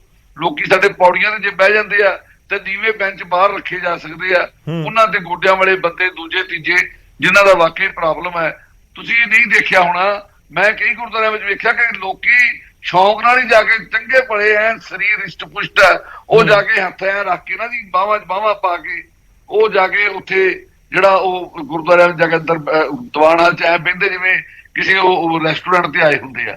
ਉਹ ਮਤਲਬ ਕਿ ਥੋੜਾ ਜਿਹਾ ਇਹ ਗੱਲਾਂ ਦਾ ਅਸਰ ਨਹੀਂ ਵੀ ਠੀਕ ਹੈ, ਉਹ ਸੰਗਤ ਇਹਨਾਂ ਨੂੰ ਤਾਂ ਗੱਲਾਂ ਧਿਆਨ ਦਾ- ਰੱਖਣਾ ਚਾਹੀਦਾ ਹੈ, ਹਾਂ। ਪਰ ਸਵਾਲ ਉਹੀ ਬਰਕਰਾਰ ਹੈ ਨਾ ਕਿ ਤੁਸੀਂ ਕਹਿ ਰਹੇ ਹੋ ਕਿ ਜੇਕਰ ਕੋਈ ਬਜ਼ੁਰਗ ਹੈ, ਬਿਮਾਰ ਹੈ, ਤਾਂ ਫਿਰ ਉਹ ਬਾਹਰ ਬੈਠ ਕੇ ਸਪੀਕਰ ਦੇ ਜ਼ਰੀਏ ਸੁਣ ਲਵੇ, ਜਿੱਥੇ ਪ੍ਰਕਾਸ਼ ਹੋਇਆ ਵਾ ਉੱਥੇ ਉਹ ਨਹੀਂ ਬੈਠੇਗਾ। ਇਸ ਦਾ ਮਤਲਬ ਇਹ ਹੋਇਆ ਨਾ। ਹਾਂਜੀ ਹਾਂਜੀ ਬਿਲਕੁਲ ਠੀਕ ਹੈ, ਚਲੋ ਮੈਂ ਤੁਹਾਡੇ ਕੋਲ ਵਾਪਸ ਆਉਣਾ। ਸਾਡੇ ਨਾਲ ਮੈਂ ਢਿੱਲੋਂ ਸਾਹਿਬ ਤੁਹਾਡੇ ਤੋਂ ਜਵਾਬ ਲਵਾਂਗਾ। ਇੱਕ ਵਾਰੀ ਕੁਲਦੀਪ ਜੀ ਦਾ ਵੀ ਰੁਖ ਕਰ ਲਵਾਂ। ਕੁਲਦੀਪ ਜੀ, ਢਿੱਲੋਂ ਸਾਹਿਬ ਦਾ ਸਟੈਂਡ ਇਹ ਹੈ ਕਿ ਪ੍ਰੋਗਰੈਸਿਵ ਸੋਚ ਸਿੱਖਾਂ ਨੇ ਹਮੇਸ਼ਾ ਰੱਖੀ ਹੈ ਔਰ ਮਾਡਰਨ ਜਿਹੜਾ ਜ਼ਮਾਨਾ ਹੈ ਉਸ ਦੇ ਨਾਲ ਹਮੇਸ਼ਾ ਬਹੁਤ ਜਲਦੀ ਤੁਰੇ ਨੇ, ਤੇ ਦੂਜੇ ਪਾਸੇ ਐਸਜੀਪੀਸੀ ਦਾ ਤਰਕ ਹੈ ਕਿ ਨਹੀਂ, ਜੇ ਇਸ ਤਰੀਕੇ ਨਾਲ ਸ਼ੁਰੂ ਹੁੰਦਾ ਰਿਹਾ ਤਾਂ ਫਿਰ ਬਹੁਤ ਸਾਰੀਆਂ ਚੀਜ਼ਾਂ ਇਸ ਦੇ ਵਿੱਚ ਚਲੀਆਂ ਜਾਣਗੀਆਂ। ਤੁਹਾਡਾ ਕੀ ਸਟੈਂਡ ਹੈ? ਤੁਹਾਨੂੰ ਲੱਗਦਾ ਹੈ ਕਿ ਇਸ ਦੇ ਉੱਤੇ ਖੁੱਲ੍ਹ ਕੇ ਗੱਲਬਾਤ ਔਰ ਵਿਚਾਰ ਹੋਣਾ ਚਾਹੀਦਾ ਹੈ? ਦੇਖੋ, ਇਸ ਦੇ ਉੱਤੇ ਖੁੱਲ ਕੇ ਵਿਚਾਰ ਹੋਣਾ ਚਾਹੀਦਾ। ਜਿਵੇਂ ਚਾਵਲਾ ਸਾਹਿਬ ਨੇ ਕਿਹਾ ਨਾ, ਬਿਜਲੀ ਦੀ ਗੱਲ, ਸ੍ਰੀ ਅਕਾਲ ਤਖਤ ਸਾਹਿਬ ਉਸ ਜਿਹੜੀ ਵੇਲੇ ਸਾਡੀ ਪੰਥ ਪ੍ਰਵਾਨਿਤ ਰਹਿਤ ਮਰਿਆਦਾ, ਚਾਵਲਾ ਸਾਹਿਬ ਨੇ ਇਹ ਗੱਲ ਉਹਦੀ ਜਿਹੜੀ 4 ਨੰਬਰ ਢਿੱਲੋਂ ਸਾਹਿਬ ਮੈਂ ਤੁਹਾਡੇ ਕੋਲ ਆ ਰਿਹਾ ਸਰ, ਥੋੜਾ ਜਿਹਾ ਟਾਈਮ ਦਿਓ ਇੱਕ ਵਾਰੀ। 4 ਨੰਬਰ ਕੁਲਦੀਪ ਜੀ ਤੋਂ ਮੱਧ ਦਾ ਸਵਾਲ ਜਿਹੜਾ ਪੁੱਛਿਆ ਸੀ ਮੈਂ। ਢਿੱਲੋਂ ਸਾਹਿਬ ਮੈਂ ਤੁਹਾਡੇ ਕੋਲ ਆ ਰਿਹਾ, ਮਾਫੀ ਚਾਹੂੰਗਾ, ਸ਼ਾਇਦ ਤੁਹਾਨੂੰ ਲੱਗਿਆ ਤੁਹਾਡੇ ਲਈ ਸਵਾਲ ਸੀ। ਮੈਂ ਤੁਹਾਡੇ ਕੋਲ ਆ ਰਿਹਾ ਸਰ, ਤੁਸੀਂ ਜਵਾਬ ਦਿਓ ਇੱਕ ਵਾਰੀ। ਮੈਂ ਕੁਲਦੀਪ ਜੀ ਦਾ ਰਿਐਕਸ਼ਨ ਜ਼ਰੂਰ ਜਾਣ ਲਵਾਂ। ਕੁਲਦੀਪ ਜੀ, ਜਿਹੜਾ ਸਾਡੀ ਸਿੱਖ ਰਹਿਤ ਮਰਿਆਦਾ ਵਾ ਸ੍ਰੀ ਅਕਾਲ ਤਖਤ ਸਾਹਿਬ ਤੋਂ ਲਾਗੂ ਹੁੰਦੀ ਆ। ਸਿੱਖ ਰਹਿਤ ਮਰਿਆਦਾ ਦੇ ਵਿੱਚ ਜਿਹੜੀ 4 ਨੰਬਰ ਮੱਧ ਆ, 4 ਨੰਬਰ ਮੱਧ ਦਾ ਜਿਹੜਾ ਤੀਜਾ ਨੰਬਰ ਅੱਗੇ ਪਹਿਰਾ ਵਾ, ਉਹਦੇ ਵਿੱਚ ਸਪਸ਼ਟ ਲਿਖਿਆ ਹੋਇਆ ਕਿ ਸ੍ਰੀ ਗੁਰੂ ਗ੍ਰੰਥ ਸਾਹਿਬ ਦੇ ਸਤਿਗੁਰਾਂ ਦੇ ਪ੍ਰਕਾਸ਼ ਸਮੇਂ ਕਿਸੇ ਮਨੁੱਖ ਦਾ ਕੁਰਸੀ, ਗਦੇਲਾ, ਚੌਂਕੀ ਲਾ ਕੇ ਕਿਸੇ ਵੀ ਵਿਤਕਰੇ ਦੀ ਭਾਵਨਾ ਦੇ ਨਾਲ ਬਹਿਣਾ ਜਿਹੜਾ ਉਹ ਮਨਮੱਤ ਆ। ਇਹ ਸਾਡੀ ਇਹ ਜਿਹੜੀ ਸਿੱਖ ਰਹਿਤ ਮਰਿਆਦਾ ਇਹਦੇ ਵਿੱਚ ਲਿਖਿਆ ਹੋਇਆ। ਦੂਜੇ ਨੰਬਰ ਦੇ ਉੱਤੇ 22/11/2013 ਨੂੰ ਸ਼੍ਰੀ ਅਕਾਲ ਤਖਤ ਸਾਹਿਬ ਤੋਂ ਹੁਕਮਨਾਮਾ ਨਿਕਲਿਆ, ਜਿਹਦੇ ਵਿੱਚ ਸਿੰਘ ਸਾਹਿਬ ਨੇ ਇਹ ਸਪਸ਼ਟ ਆਦੇਸ਼ ਦਿੱਤਾ ਕਿ ਸ੍ਰੀ ਗੁਰੂ ਗ੍ਰੰਥ ਸਾਹਿਬ ਦੀ ਹਜ਼ੂਰੀ ਦੇ ਵਿੱਚ ਕੁਰਸੀਆਂ ਤੇ ਜਿਹੜੇ ਮੇਜ਼ ਆ ਉਹ ਨਹੀਂ ਲਗਾਏ ਜਾ ਸਕਦੇ। ਤੋਂ ਸਾਡੇ ਲਈ ਸ਼੍ਰੀ ਅਕਾਲ ਤਖਤ ਸਾਹਿਬ ਸਰਵਉੱਚ ਆ। ਤੋਂ ਜਿਹੜਾ ਹੁਕਮਨਾਮਾ ਸਾਹਿਬ ਸ਼੍ਰੀ ਅਕਾਲ ਤਖਤ ਸਾਹਿਬ ਤੋਂ ਨਿਕਲਿਆ ਵਾ, ਹਰ ਸਿੱਖ ਨੂੰ ਉਹਦੀ ਜਿਹੜੀ ਪਾਲਣਾ ਕਰਨੀ ਚਾਹੀਦੀ ਆ। ਜਿੱਥੋਂ ਤੱਕ ਢਿੱਲੋਂ ਸਾਹਿਬ ਦੀ ਗੱਲ ਆ, ਉਹ ਕਹਿ ਰਿਹਾ ਕਿ ਜਿਹੜਾ ਅੱਜ ਦਾ ਮਾਡਰਨ ਪੁਣਾ ਵਾ ਉਹ ਸਾਨੂੰ ਅਪਣਾ ਲੈਣਾ ਚਾਹੀਦਾ। ਜੇ ਆਪਾਂ ਇਸ ਤਰੀਕੇ ਨਾਲ ਅੱਗੇ ਨੂੰ ਵੱਧਦੇ ਗਏ ਤੇ ਕੱਲ ਨੂੰ ਇਹਨਾਂ ਮਾਡਰਨਾਂ ਨੇ ਕਹਿਣਾ ਵਾ ਕਿ ਜੋੜੇ ਪਾ ਕੇ ਵੀ ਅੰਦਰ ਜਾਇਆ ਜਾ ਸਕਦਾ, ਤੇ ਫਿਰ ਇਹੋ ਜਿਹੇ ਲੋਕ ਜਿਹੜੇ ਇਹ ਵੀ ਇਜਾਜ਼ਤ ਦੇਣਗੇ ਕਿ ਅਸੀਂ ਉੱਥੇ ਜੋੜੇ ਪਾ ਕੇ ਚਲੇ ਜਾਈਏ। ਅਗਾਂਹ ਵਧੂ ਹੋਣਾ ਕੋਈ ਮਾੜੀ ਗੱਲ ਨਹੀਂ ਆ, ਪਰ ਜਿਹੜੀਆਂ ਸਾਡੀਆਂ ਪੰਥਕ ਰਵਾਇਤਾਂ ਤੇ ਜਿਹੜੀ ਪੰਥਕ ਮਰਿਆਦਾ ਵਾ, ਜੋ ਸਾਡੇ ਧਰਮ ਦਾ ਆਧਾਰ ਆ, ਅਸੀਂ ਆਪਣੀ ਰਵਾਇਤਾਂ ਮਰਿਆਦਾ ਨੂੰ ਬਿਲਕੁਲ ਨਹੀਂ ਛੱਡ ਸਕਦੇ। ਜੇ ਛੱਡਾਂਗੇ ਅਸੀਂ ਤੇ ਸਾਡੀ ਜਿਹੜੀ ਆਇਡੈਂਟੀ ਆ, ਸਾਡੀ ਪਛਾਣ ਆ ਜਾਂ ਸਿੱਖੀ ਦੀਆਂ ਜਿਹੜੀਆਂ ਰਵਾਇਤਾਂ ਵਾ ਉਹ ਖਤਮ ਹੋ ਜਾਣਗੀਆਂ। ਇਸ ਕਰਕੇ ਮੇਰੇ ਹਿਸਾਬ ਦੇ ਨਾਲ ਤੇ ਇਹ ਫੇਰ ਤੋਂ ਸ਼੍ਰੀ ਅਕਾਲ ਤਖਤ ਸਾਹਿਬ ਨੂੰ ਇੱਕ ਮਾਪਦੰਡ ਤੈਅ ਕਰ ਦੇਣੇ ਚਾਹੀਦੇ ਆ। ਇਹ ਮਤਲਬ ਜਿਹੜਾ ਸਾਰਾ ਅਧਿਕਾਰ ਆ ਸ਼੍ਰੀ ਅਕਾਲ ਤਖਤ ਸਾਹਿਬ ਦਾ, ਸਿੱਖ ਹੋਰ ਕਿਸੇ ਪਾਸੇ ਨਹੀਂ ਜਾ ਸਕਦਾ, ਉਹ ਸ਼੍ਰੀ ਅਕਾਲ ਤਖਤ ਸਾਹਿਬ ਹੀ ਨਤਮਸਤਕ ਹੁੰਦਾ। ਕਿ ਇਹ ਜਿਹੜੀਆਂ ਵੀ ਕੁਰਸੀਆਂ ਮੇਜ਼ਾਂ, ਵੇਖੋ ਪਿਛਲੇ 10 ਸਾਲ ਤੋਂ ਬਹੁਤ ਵੱਡੀ ਗਿਣਤੀ ਦੇ ਵਿੱਚ ਕੁਰਸੀਆਂ ਮੇਜ਼ ਜਿਹੜੇ ਆ ਗੁਰਦੁਆਰਿਆਂ 'ਚ ਆ ਗਏ ਆ, ਔਰ ਜਿੰਨੀ ਵੱਡੀ ਗਿਣਤੀ ਦੇ ਵਿੱਚ ਲੱਗ ਰਿਹਾ, ਇੱਕ ਦਿਨ ਇਹੋ ਜਿਹਾ ਹੋ ਜਾਣਾ ਵਾ ਕਿ ਸਾਰੀਆਂ ਕੁਰਸੀਆਂ ਉੱਥੇ ਲੱਗ ਜਾਣਗੀਆਂ। ਪਹਿਲਾਂ ਸਟੈਂਡਿੰਗਾਂ ਲੱਗੀਆਂ, ਫਿਰ ਕੁਰਸੀਆਂ ਦੇ ਉੱਤੇ ਗੱਦੇ ਲੱਗ ਗਏ। ਅਗਲਾ ਕਦਮ ਪਤਾ ਨਹੀਂ ਕਿਹੜਾ ਆਊਗਾ। ਜਦੋਂ ਸਾਡੀ ਰਹਿਤ ਮਰਿਆਦਾ ਦੇ ਵਿੱਚ ਸਪਸ਼ਟ ਲਿਖਿਆ, ਜਦੋਂ ਸ਼੍ਰੀ ਅਕਾਲ ਤਖਤ ਸਾਹਿਬ ਤੋਂ ਹੁਕਮਨਾਮੇ ਨਿਕਲੇ ਆ, ਤਾਂ ਫਿਰ ਕਿੰਤੂ ਪਰੰਤੂ ਦਾ ਕੋਈ ਸਵਾਲ ਹੀ ਨਹੀਂ ਉੱਠਦਾ। ਇਸ ਕਰਕੇ ਗੁਰਦੁਆਰਿਆਂ ਦੇ ਵਿੱਚੋਂ ਜਿੱਥੇ ਮਹਾਰਾਜ ਜੀ ਦਾ ਪ੍ਰਕਾਸ਼ ਆ, ਉੱਥੇ ਕੁਰਸੀਆਂ ਮੇਜ਼ ਜਿਹੜੇ ਆ ਇਹ ਚੁੱਕੇ ਜਾਣੇ ਚਾਹੀਦੇ ਆ। ਠੀਕ ਹੈ। ਗੁਰਦਰਸ਼ਨ ਸਿੰਘ ਢਿੱਲੋਂ ਜੀ, ਸਰ ਉਮੀਦ ਹੈ ਮੇਰੀ ਆਵਾਜ਼ ਤੁਹਾਡੇ ਤੱਕ ਪਹੁੰਚ ਰਹੀ ਹੋਏਗੀ। ਜਿਹੜੇ ਤੁਸੀਂ ਤਰਕ ਦੇ ਰਹੇ ਹੋ, ਐਸਜੀਪੀਸੀ ਅਤੇ ਸਾਡੇ ਨਾਲ ਜਿਹੜੇ ਸਿੱਖ ਬੁੱਧੀਜੀਵੀ ਜੁੜੇ ਹੋਏ ਨੇ, ਉਹ ਇਤਫਾਕ ਨਹੀਂ ਰੱਖਦੇ। ਉਹ ਕਹਿੰਦੇ ਇਹ ਤਾਂ ਇੱਕ ਵਾਰੀ ਸ਼ੁਰੂਆਤ ਜਿਹੜੀ ਹੋਈ ਹੈ, ਫਿਰ ਅੱਗੇ ਵੱਧਦੇ ਸਾਰੇ ਜਿਹੜੀਆਂ ਮਰਿਆਦਾਵਾਂ ਨੇ ਉਹਨਾਂ ਦਾ ਅਸੀਂ ਖਿਆਲ ਨਹੀਂ ਰੱਖਾਂਗੇ। ਔਰ ਸਿੱਖ ਰਹਿਤ ਮਰਿਆਦਾ ਦੇ ਤਹਿਤ ਹੈ ਕਿ ਤੁਸੀਂ ਕਿਸੇ ਬੈਂਚ, ਕੁਰਸੀ, ਪੀੜੀ, ਚੌਕੀ ਦੇ ਉੱਤੇ ਨਹੀਂ ਬੈਠ ਸਕਦੇ। ਦੇਖੋ, ਗੱਲ ਇਹ ਆ, ਹਰ ਇੱਕ ਬੰਦੇ ਲਈ ਨਹੀਂ ਮੈਂ ਕਹਿ ਰਿਹਾ। ਜਿਹੜਾ ਬੰਦਾ ਚੌਂਕੜੀ ਮਾਰ ਕੇ ਗੁਰੂ ਗ੍ਰੰਥ ਸਾਹਿਬ ਦੀ ਤਾਬਿਆ 'ਚ ਬੈਠ ਸਕਦਾ, ਜ਼ਰੂਰ ਉਹਨੂੰ ਉਸ ਤਰ੍ਹਾਂ ਬੈਠਣਾ ਚਾਹੀਦਾ। ਪਰ ਜਿਹੜਾ ਬੰਦਾ ਫਿਜ਼ੀਕਲੀ ਹੈਂਡੀਕੈਪਡ ਆ, ਹੁਣ ਤੁਸੀਂ ਹਰ ਸਕੂਲ ਦੇ ਵਿੱਚ, ਹਰ ਚੰਗੇ ਇੰਸਟੀਚਿਊਸ਼ਨ ਦੇ ਵਿੱਚ ਰੈਂਪ ਬਣਾਤੇ ਆ। ਰੈਂਪ ਕਿਹਦੇ ਲਈ ਬਣਾਏ ਆ? ਜਿਹੜੇ ਹੈਂਡੀਕੈਪਡ ਆ ਫਿਜ਼ੀਕਲੀ, ਜਿਹੜੇ ਪੌੜੀਆਂ ਚੜ੍ਹ ਨਹੀਂ ਸਕਦੇ। ਸਮਝ ਗਏ ਕਿ ਨਹੀਂ? ਤਾਂ ਤੁਸੀਂ ਲਾਈਫ ਦੇ ਵਿੱਚ ਸਟੈਟਿਕ ਨਹੀਂ ਹੋ। ਕੋਈ ਵੀ ਧਰਮ ਆ, ਕੋਈ ਵੀ ਜਿਹੜੀ ਟ੍ਰੈਡੀਸ਼ਨ ਆ, ਇਵੋਲਵਿੰਗ ਹੁੰਦੀ ਆ। ਹਾਲਾਤਾਂ ਦੇ ਨਾਲ ਥੋੜੇ ਬਹੁਤੇ ਕੰਪਰੋਮਾਈਜ਼ ਕਰਨੇ ਪੈਂਦੇ ਆ। ਔਰ ਮੈਂ ਸਮਝਦਾ ਜਿਹੜਾ ਸਿੱਖੀਜ਼ਮ ਆ ਬਹੁਤ ਪ੍ਰੋਗਰੈਸਿਵ ਰਿਲੀਜਨ ਆ ਔਰ ਇਸੇ ਕਰਕੇ ਹੀ ਅਸੀਂ ਸਰਵਾਈਵ ਕੀਤਾ ਔਰ ਇਸੇ ਕਰਕੇ ਹੀ ਹੁਣ ਦੇਖੋ ਜੇ ਤੁਸੀਂ ਇਹੀ ਕਹੋ ਮਹਾਰਾਜਾ ਰਣਜੀਤ ਸਿੰਘ ਦਾ ਪੀਰੀਅਡ ਲਓ ਤਾਂ ਉਸ ਦੇ ਵਿੱਚ ਤੁਸੀਂ ਕਹੋ ਜੀ ਗਨ ਪਾਊਡਰ ਤਾਂ ਯੂਜ਼ ਹੀ ਨਹੀਂ ਕਰਨਾ, ਗੁਰੂ ਨੇ ਤਾਂ ਕਿਰਪਾਨ ਦੀ ਇਜਾਜ਼ਤ ਦਿੱਤੀ ਆ। ਜੇ ਗਨ ਪਾਊਡਰ ਨਾ ਮਹਾਰਾਜਾ ਰਣਜੀਤ ਸਿੰਘ ਯੂਜ਼ ਕਰਦਾ ਕੀ ਐਡਾ ਵੱਡਾ ਐਮਪਾਇਰ ਬਣਾ ਸਕਦਾ ਸੀ, ਕੀ ਐਡੀ ਵੱਡੀਆਂ ਲੜਾਈਆਂ ਉਹ ਜਿੱਤ ਸਕਦਾ ਸੀ। ਹੀ ਵਾਜ਼ ਦਾ ਓਨਲੀ ਕੰਕਰਰ ਇਨ ਦੀ ਵਰਲਡ ਹੂ ਡਾਈਡ ਅਨਕੰਕਰਡ ਅਨਕੰਕਰਡ ਕਿਉਂਕਿ ਉਸਨੇ ਮਾਡਰਨਿਟੀ ਨੂੰ ਐਕਸੈਪਟ ਕੀਤਾ, ਉਸ ਨੂੰ ਇੰਟਰੋਡਿਊਸ ਕੀਤਾ ਆਪਣੀ ਆਰਮੀ ਸਿਸਟਮ ਦੇ ਵਿੱਚ। ਹੁਣ ਇਹ ਲੋਕ ਜਿਹੜੇ ਇਸ ਕਿਸਮ ਦੀਆਂ ਗੱਲਾਂ ਕਰਦੇ ਆ ਦੇ ਆਰ ਮਤਲਬ confined to themselves. You have to confront the people. ਲੋਕਾਂ ਦੇ ਨਾਲ ਤੁਸੀਂ ਫੇਸ ਕਰਨਾ, ਦੁਨੀਆ ਦੇ ਨਾਲ ਤੁਸੀਂ ਉਹਨਾਂ ਦੇ ਨਾਲ ਕਮਿਊਨੀਕੇਟ ਕਰਨਾ, ਦੁਨੀਆ ਨੂੰ ਮੈਸੇਜ ਦੇਣਾ। ਗੁਰੂ ਨਾਨਕ ਦਾ ਮੈਸੇਜ ਆ ਯੂਨੀਵਰਸਲ ਆ, ਸਰਬੱਤ ਦੇ ਭਲੇ ਦੀ ਗੱਲ ਆ। ਅਸੀਂ ਆਪਣੇ ਆਪ ਦੇ ਵਿੱਚ ਕਨਫਾਈਨ ਨਹੀਂ ਰਹਿ ਸਕਦੇ, ਅਸੀਂ ਆਪਣਾ ਪੁਆਇੰਟ ਆਫ ਵਿਊ ਦੁਨੀਆ ਨੂੰ ਦੱਸਣਾ। ਇਸੇ ਕਰਕੇ ਸਿੱਖਾਂ ਦੇ ਰਾਜ ਦਾ ਸੰਕਲਪ ਅਸੀਂ ਦੱਸ ਹੀ ਨਹੀਂ ਸਕੇ ਕਿਉਂਕਿ ਸਾਡੀਆਂ ਉਸ ਕਿਸਮ ਦੀਆਂ ਕਮਿਊਨੀਕੇਸ਼ਨ ਹੁਣ ਅਸੀਂ ਸੋਸ਼ਲ ਮੀਡੀਆ ਯੂਜ਼ ਕਰਦੇ ਆ। ਕਦੋਂ ਅੱਜ ਤੋਂ 15 ਸਾਲ ਪਹਿਲਾਂ ਜਾਂ 20 ਸਾਲ ਪਹਿਲਾਂ ਕੋਈ ਸੋਸ਼ਲ ਮੀਡੀਆ ਯੂਜ਼ ਕਰਦਾ ਸੀ? ਉਸ ਦਾ ਤੁਸੀਂ ਪ੍ਰੋਪਰ ਯੂਜ਼ ਕਰੋ for the propagation of your religion.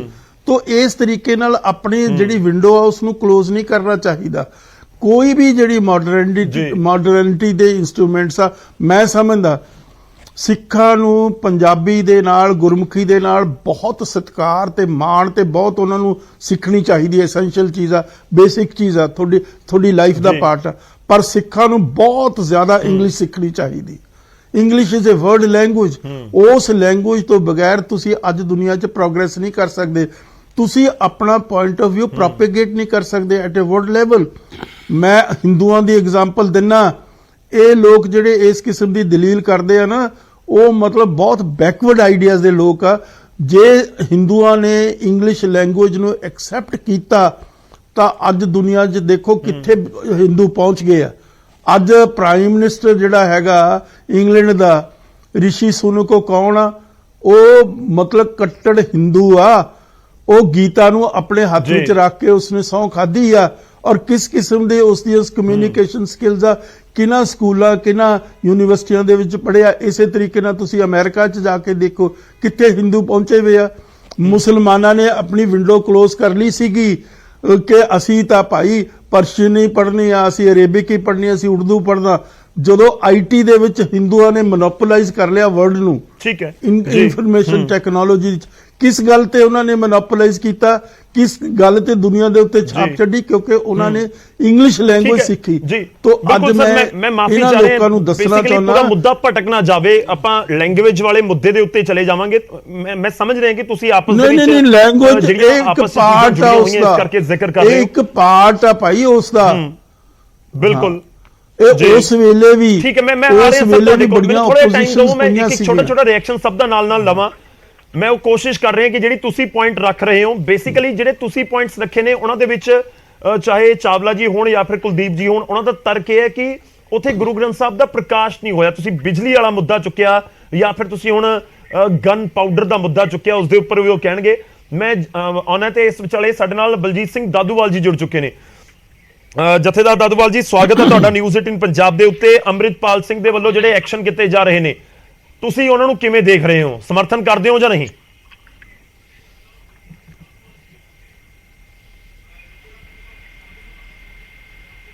Daduwal ਜੀ, ਆਵਾਜ਼ ਆ ਰਹੀ ਹੈ ਮੇਰੀ? ਚਲੋ, ਲੱਗ ਰਿਹਾ ਹੁਣ ਤੱਕ ਆਵਾਜ਼ ਨਹੀਂ ਪਹੁੰਚ ਰਹੀ। ਚਾਵਲਾ ਜੀ, ਤੁਸੀਂ ਜਿਹੜਾ ਤਰਕ ਦੇ ਰਹੇ ਸੀ ਉਸ ਦੇ ਉੱਪਰ ਢਿੱਲੋਂ ਸਾਹਿਬ ਦਾ ਜਵਾਬ ਤੁਸੀਂ ਸੁਣਿਆ ਹੋਵੇਗਾ। ਮੈਂ ਇੱਕ ਹੋਰ ਐਡ ਕਰ ਦਵਾਂ ਪੁਆਇੰਟ, ਜਿਹੜਾ ਉਹ ਜ਼ਿਕਰ ਕਰ ਰਹੇ ਨੇ ਕਿ ਮਾਡਰਨ ਦੁਨੀਆ ਹੁੰਦੀ ਜਾ ਰਹੀ ਹੈ।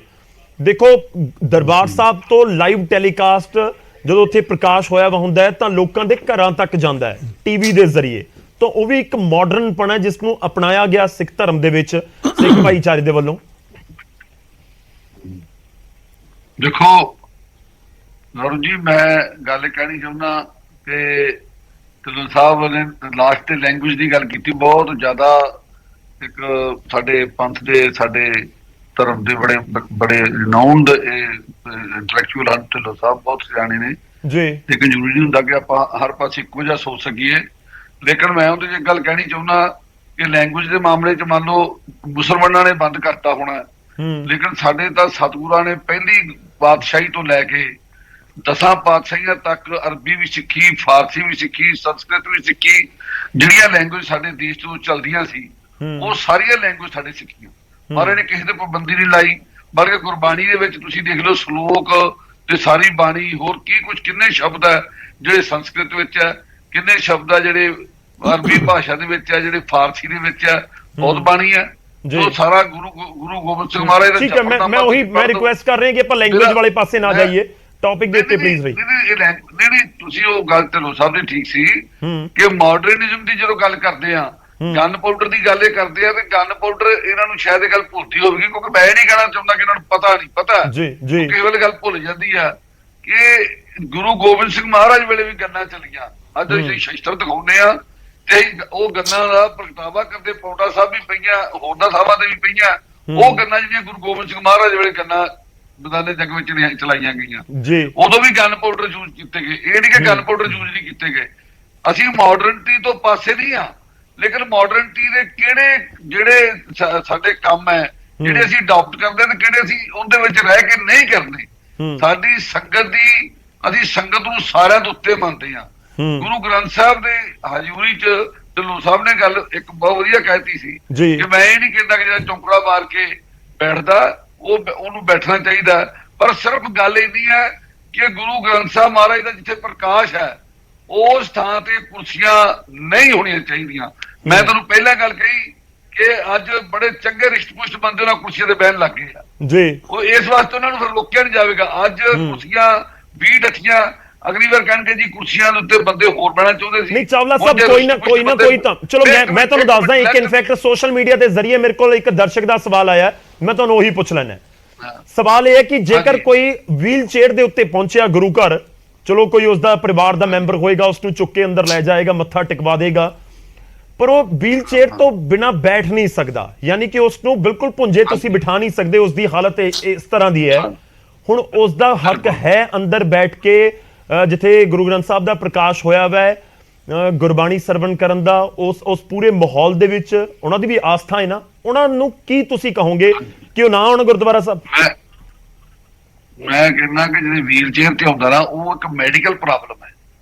ਮੈਡੀਕਲ ਜਦੋਂ ਪ੍ਰੋਬਲਮ ਕੋਈ ਆਏਗੀ ਜੀ, ਉਸ ਵੇਲੇ ਉਹਦੇ ਬਾਰੇ ਸਾਡਾ ਇਹ ਮਸਲਾ ਸ੍ਰੀ ਅਕਾਲ ਤਖਤ ਸਾਹਿਬ ਦੇ, ਸਾਡੇ ਪੰਥ ਦੀਆਂ ਇਹਨਾਂ ਬੁੱਧੀਜੀਵੀਆਂ ਦੇ ਅੱਗੇ, ਇਹਨਾਂ ਸਾਰੇ ਹੋਰਨਾਂ ਜਿਹੜੇ ਸਾਡੇ ਸਿੱਖ ਨੇ, ਵੱਡੀਆਂ ਸਾਡੀਆਂ ਹਸਤੀਆਂ, ਸ਼੍ਰੋਮਣੀ ਕਮੇਟੀ ਦੇ ਸਾਡੇ ਪ੍ਰਧਾਨ ਸਾਹਿਬ ਹੈ, ਉਹਨਾਂ ਸਾਰਿਆਂ ਨੂੰ ਸਾਨੂੰ ਇਹ ਗੱਲ ਵਿਚਾਰਨ ਦੀ ਇੱਕ ਬਣਾਉਣਾ ਚਾਹੀਦਾ, ਪ੍ਰੋਗਰਾਮ ਪਲੇਟਫਾਰਮ ਤਿਆਰ ਕਰਨਾ ਚਾਹੀਦਾ, ਉੱਥੇ ਬੈਠ ਕੇ। ਨਹੀਂ ਤੁਸੀਂ ਸਿੱਧਾ ਵਿਰੋਧ ਕਰੋ ਨਾ ਸਰ ਅੰਮ੍ਰਿਤਪਾਲ ਦਾ, ਜਿਹੜਾ ਤੁਸੀਂ ਵਿਰੋਧ ਨਹੀਂ ਕਰ ਰਹੇ ਤਾਂ ਅੰਮ੍ਰਿਤਪਾਲ ਨੂੰ ਤੁਹਾਨੂੰ ਨਹੀਂ ਲੱਗਦਾ ਕਿ ਉਹਨਾਂ ਦੇ ਸਮਰਥਕਾਂ ਨੂੰ ਹੋਰ ਇੱਕ ਤਰੀਕੇ ਨਾਲ ਹੱਲਾਸ਼ੇਰੀ ਮਿਲ ਰਹੀ ਹੈ ਕਿ ਉਹਨਾਂ ਨੇ ਇੱਕ ਗੁਰੂ ਘਰ ਦੇ ਕੱਢ ਕੇ ਬੈਂਚ ਸਾੜ ਦਿੱਤੇ? ਇਹ ਤਾਂ ਲਾਅ ਐਂਡ ਆਰਡਰ ਵਾਲਾ ਵੀ ਮੁੱਦਾ ਹੈਗਾ। ਮੈਂ ਆਪਣੇ ਦਰਸ਼ਕਾਂ ਨੂੰ ਵੀ ਦੱਸ ਦਵਾਂ, ਇਨਫੈਕਟ ਜ਼ਰੂਰੀ ਹੈ ਦੱਸਣਾ ਕਿ ਅਸੀਂ ਕੋਸ਼ਿਸ਼ ਕੀਤੀ ਸੀ ਕਿ ਅੰਮ੍ਰਿਤਪਾਲ ਹੋਰਾਂ ਦੇ ਧੜੇ ਦਾ ਕੋਈ ਨੁਮਾਇੰਦਾ ਆਵੇ, ਵਾਰਿਸ ਪੰਜਾਬ ਦੇ ਜਥੇਬੰਦੀ ਨੂੰ ਰਿਪਰੈਜ਼ੈਂਟ ਕਰਦੇ ਨੇ, ਪਰ ਉਹਨਾਂ ਨੇ ਇਸ ਚਰਚਾ ਦੇ ਵਿੱਚ ਸ਼ਾਮਲ ਹੋਣ ਤੋਂ ਇਨਕਾਰ ਕਰ ਦਿੱਤਾ ਹੈ। ਚਾਵਲਾ ਜੀ, ਮੈਂ ਤੁਹਾਨੂੰ ਦੱਸਦਾ ਕਿ ਮੈਂ ਪਹਿਲਾਂ ਇਹ ਗੱਲ ਕਹੀ ਹੈ ਕਿ ਜੇ ਇਸ ਕਿਸੇ ਵੀ ਗੁਰੂ ਘਰ 'ਚ ਬੈਂਚ ਲੱਗੇ ਆ, ਕੁਰਸੀਆਂ ਲੱਗੀਆਂ, ਉੱਥੋਂ ਦੀ ਪ੍ਰਬੰਧਕੀ ਕਮੇਟੀ ਨੂੰ ਉਹਨੂੰ ਜ਼ਿੰਮੇਵਾਰੀ ਦੇਣੀ ਚਾਹੀਦੀ ਕਿ ਤੁਸੀਂ ਇਹ ਬੈਂਚ ਤੇ ਕੁਰਸੀਆਂ ਠਾਓ। ਨੰਬਰ 1 ਨੰਬਰ, ਜੇ ਤੁਸੀਂ ਕਹਿੰਦੇ ਆ ਕਿ ਅਸੀਂ ਤੁਹਾਡੀ ਮਦਦ ਕਰ ਦਿੰਦੇ ਆ, ਬੈਂਚ ਕੁਰਸੀਆਂ ਬਾਹਰ ਕੱਢ ਦਿੰਦੇ ਆ, ਕਰਦੇ, ਲੇਕਿਨ ਜਿਹੜਾ ਥੋੜਾ ਜਿਹਾ ਵਾਇਲੈਂਟ ਹੋ ਗਿਆ, ਆਗੂ ਗਲਾਤੀ, ਉਸ ਰਾਹ ਨਹੀਂ ਸੀ ਪੈਣਾ ਚਾਹੀਦਾ। ਉਹ ਥੋੜਾ ਜਿਹਾ ਵਾਇਲੈਂਸ ਵਾਲੇ ਪਾਸੇ ਨੂੰ ਵਾਇਲੈਂਟ ਹੋ ਜਾਂਦਾ, ਲੇਕਿਨ ਜਿਹੜਾ ਕੁਰਸੀਆਂ ਅੰਦਰ ਲੱਗਣੀਆਂ ਇਹਦੇ ਬਾਰੇ ਹੁਕਮਨਾਮਾ, ਕੁਰਸੀਆਂ ਨਹੀਂ ਲੱਗ ਸਕਦੀਆਂ। ਨਹੀਂ, ਪਰ ਤੁਸੀਂ ਸਿੱਧਾ ਕਹੋ ਨਾ ਕਿ ਅੰਮ੍ਰਿਤਪਾਲ ਤੁਸੀਂ ਜਾ ਕੇ ਨਹੀਂ ਇਹ ਕਹਿ ਸਕਦੇ ਕਿ ਐਸਜੀਪੀਸੀ ਦਾ ਕੰਮ ਹੈ ਨਾ ਸਰ, ਐਸਜੀਪੀਸੀ ਕਹੇਗੀ ਜਾਂ ਫਿਰ ਅਕਾਲ ਤਖਤ ਸਾਹਿਬ ਜਿਸ ਨੂੰ ਜ਼ਿੰਮੇਵਾਰੀ ਦੇਣਗੇ ਕਿ ਤੁਸੀਂ ਜਾ ਕੇ ਹਟਵਾਓ, ਤਾਂ ਉਹਨਾਂ ਦੀ ਜ਼ਿੰਮੇਵਾਰੀ ਹੋਏਗੀ ਨਾ।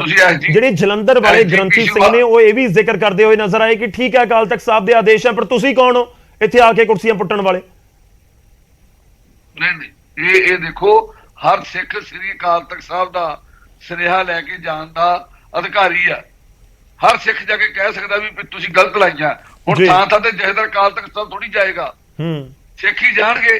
ਅਕਾਲ ਤਖਤ ਦੇ ਜਥੇਦਾਰ ਥੋੜੀ ਹਰ ਜਗ੍ਹਾ ਤੇ ਕੇਸਗੜ੍ਹ ਸਾਹਿਬ ਦਾ ਜਥੇਦਾਰ ਜਾਏਗਾ ਜਾਂ ਸਾਡਾ ਕੋਈ ਦਮਦਮਾ ਸਾਹਿਬ ਦਾ ਜਥੇਦਾਰ ਜਾਏਗਾ।